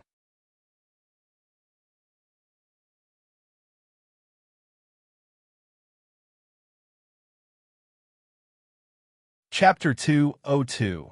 Recruitment. Zhao Dafa shuddered and hurriedly explained, I didn't do anything. I don't really believe it. Really, I swear. Zhao Dafa was about to cry. That woman from the Chun family asked me to visit your house more often. I didn't agree. I rejected her. I didn't think of stealing. I'm different from a hooligan like Hu Liang. You can't hit me. Zhao Dafa was really afraid of Gu Yundong. Not only did he see how Gu Yundong dealt with Hu Liang and the others, but he also saw the scene of Hu Liang's legs being broken. He remembered that because Hu Liang had scolded Gu Yundong a few more times, he had been tortured to death by the Peng family's servants. That day, when he was in the county city, he saw it with his own eyes. When he returned, he had a nightmare. When he met the Gu family, he avoided them. Zhao Dafa was certain that Gu Yundong was definitely related to the Peng family and was not someone he could offend. Gu Yundong could roughly tell from his words that Madame Fong and her daughter did want Zhao Dafa to cause trouble for her family, but Zhao Dafa was afraid of her and rejected them. It was not difficult to understand what Zhuangzi had said about the two of them quarreling. She had heard before that people who hit their wife and children at home were usually cowards outside. They bullied the weak and feared the strong. Zhao Dafa was one of them. Can I leave now? Zhao Dafa asked in a low voice. Gu Yundong looked at him and did not know what to say. He nodded and ignored him. He got back into the carriage. She was very busy. When she got back, she started recruiting people to prepare sugar. She had also chosen a temporary address. Chun Liang had helped her find it. It was a family with the surname Liu in the village. That family was a young couple who lived with their father. There was a huge courtyard at home. It was said that it had been used to raise chickens a long time ago. However, a few years ago, there was a chicken plague and more than half of the chickens died. Not only did the Liu family suffer a huge loss, but they also owed an external debt. Last year, they had just paid off all their debt before their son married a wife. When they heard that the Gu family wanted to rent their courtyard, the three of them agreed. Due to the size of the courtyard and the noise of sugar making, Gu Yundong's rent was 800 copper coins a month. She had a place, but she was short of manpower. Gu Yundong began to recruit openly. At first, she considered the people who had built a house for her family. However, these people weren't free now and followed Feng Danning everywhere. Chun Liang was enthusiastic and helped her pass the message yesterday. Therefore, when Gu Yundong returned home from the county city, there were many people gathered at the entrance of the Gu residence.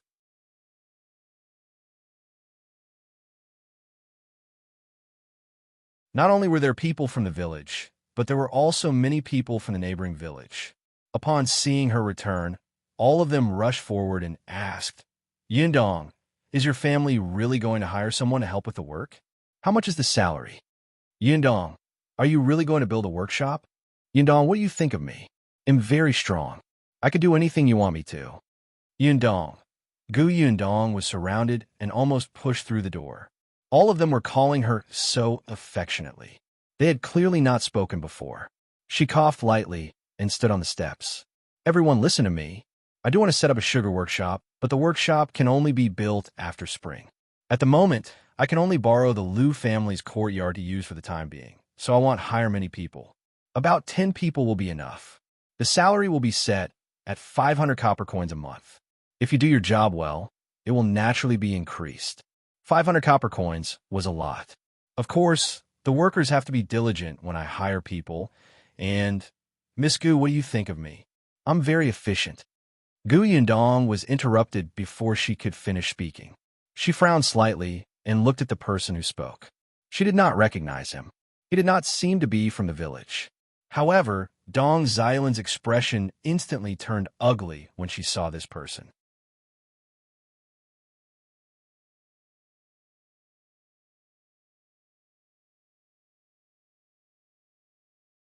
Chapter 203. Im from Yongfu village. Gu Yundong ignored the person and continued. "There's one more thing that I have to say in advance. Because there are not many people to hire, we will choose from the locals of Yongfu village first. But don't worry, in the future, the workshop, I'm from Yongfu village. Choose me, choose me." The person shouted again. Gu Yundong was not very patient to begin with. Moreover, this person had interrupted her again and again. She shot a cold gaze at the woman who had spoken. She looked young, about 17 or 18 years old, but she was dressed like a woman. She must have married. "Even if you're from Yongfu village, I won't choose you." The person was still smiling, but when she heard this, she was stunned for a moment. Her face immediately turned stiff. Why don't you choose me? Why not? I'm agile and diligent. Didn't you say your request just now? Isn't it just right for me? Madame Dong snorted coldly and said, How are you good? You're already married. You can't be considered a member of Yongfu village. The other villagers knew that there were few spots, so they naturally agreed. That's right. You've already married into the Liang family village. How can you still have the face to come to Yongfu village and say that you meet the request? Li Xianquan, don't come here to join in the fun. Hurry up and go home to nurse the children. Let's go. Don't block us. Yundong hasn't even finished speaking, and she's already shouting nonstop. Does she know the rules? Li Xianquan almost stomped her feet. She glared at the people who spoke and shouted, Even if I am married, she's still from Yongfu village. I'm not leaving. I want to work in her workshop. Then, she looked at Gu Yundong.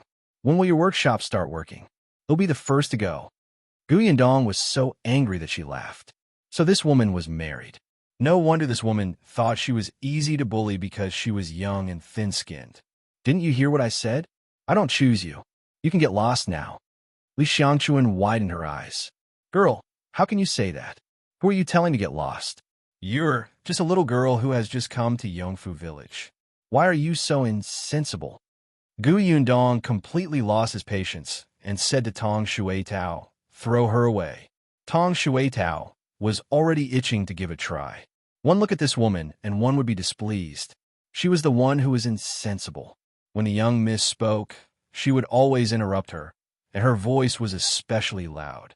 She walked towards Li Xianquan. The latter did not take the soft and weak Tong Shuitao seriously at all. She sneered and did not move. It was only when Tong Shuitao grabbed her waist and dragged her out that everyone suddenly gasped. Li Xianquan was not thin at all, especially after giving birth. She had never lost weight, not to mention that she was taller and stronger than that girl. But now, she was easily dragged away. Li Xianquan widened her eyes and panted. She hurriedly shouted to the side, Are you dead? Can't you see that your wife has been bullied? A lean man at the side immediately rushed out. He did not even look at Tong Shuitao. Instead, he shouted at Gu Yundong, Tell her to let him go, do you hear me?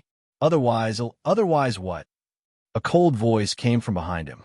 This voice was very familiar, so familiar that the man felt a chill run down his spine and almost jumped up. Li Xianquan was also stunned when she saw who it was. You're tuning in to the Romance Rendezvous YouTube channel. We're so grateful for your support, and don't forget to subscribe to join us on this incredible journey through captivating stories. Your generosity through donations truly makes a world of difference, as it's the primary source of revenue that allows me to expand and enhance this channel for you. Thank you from the bottom of my heart for being a part of this adventure.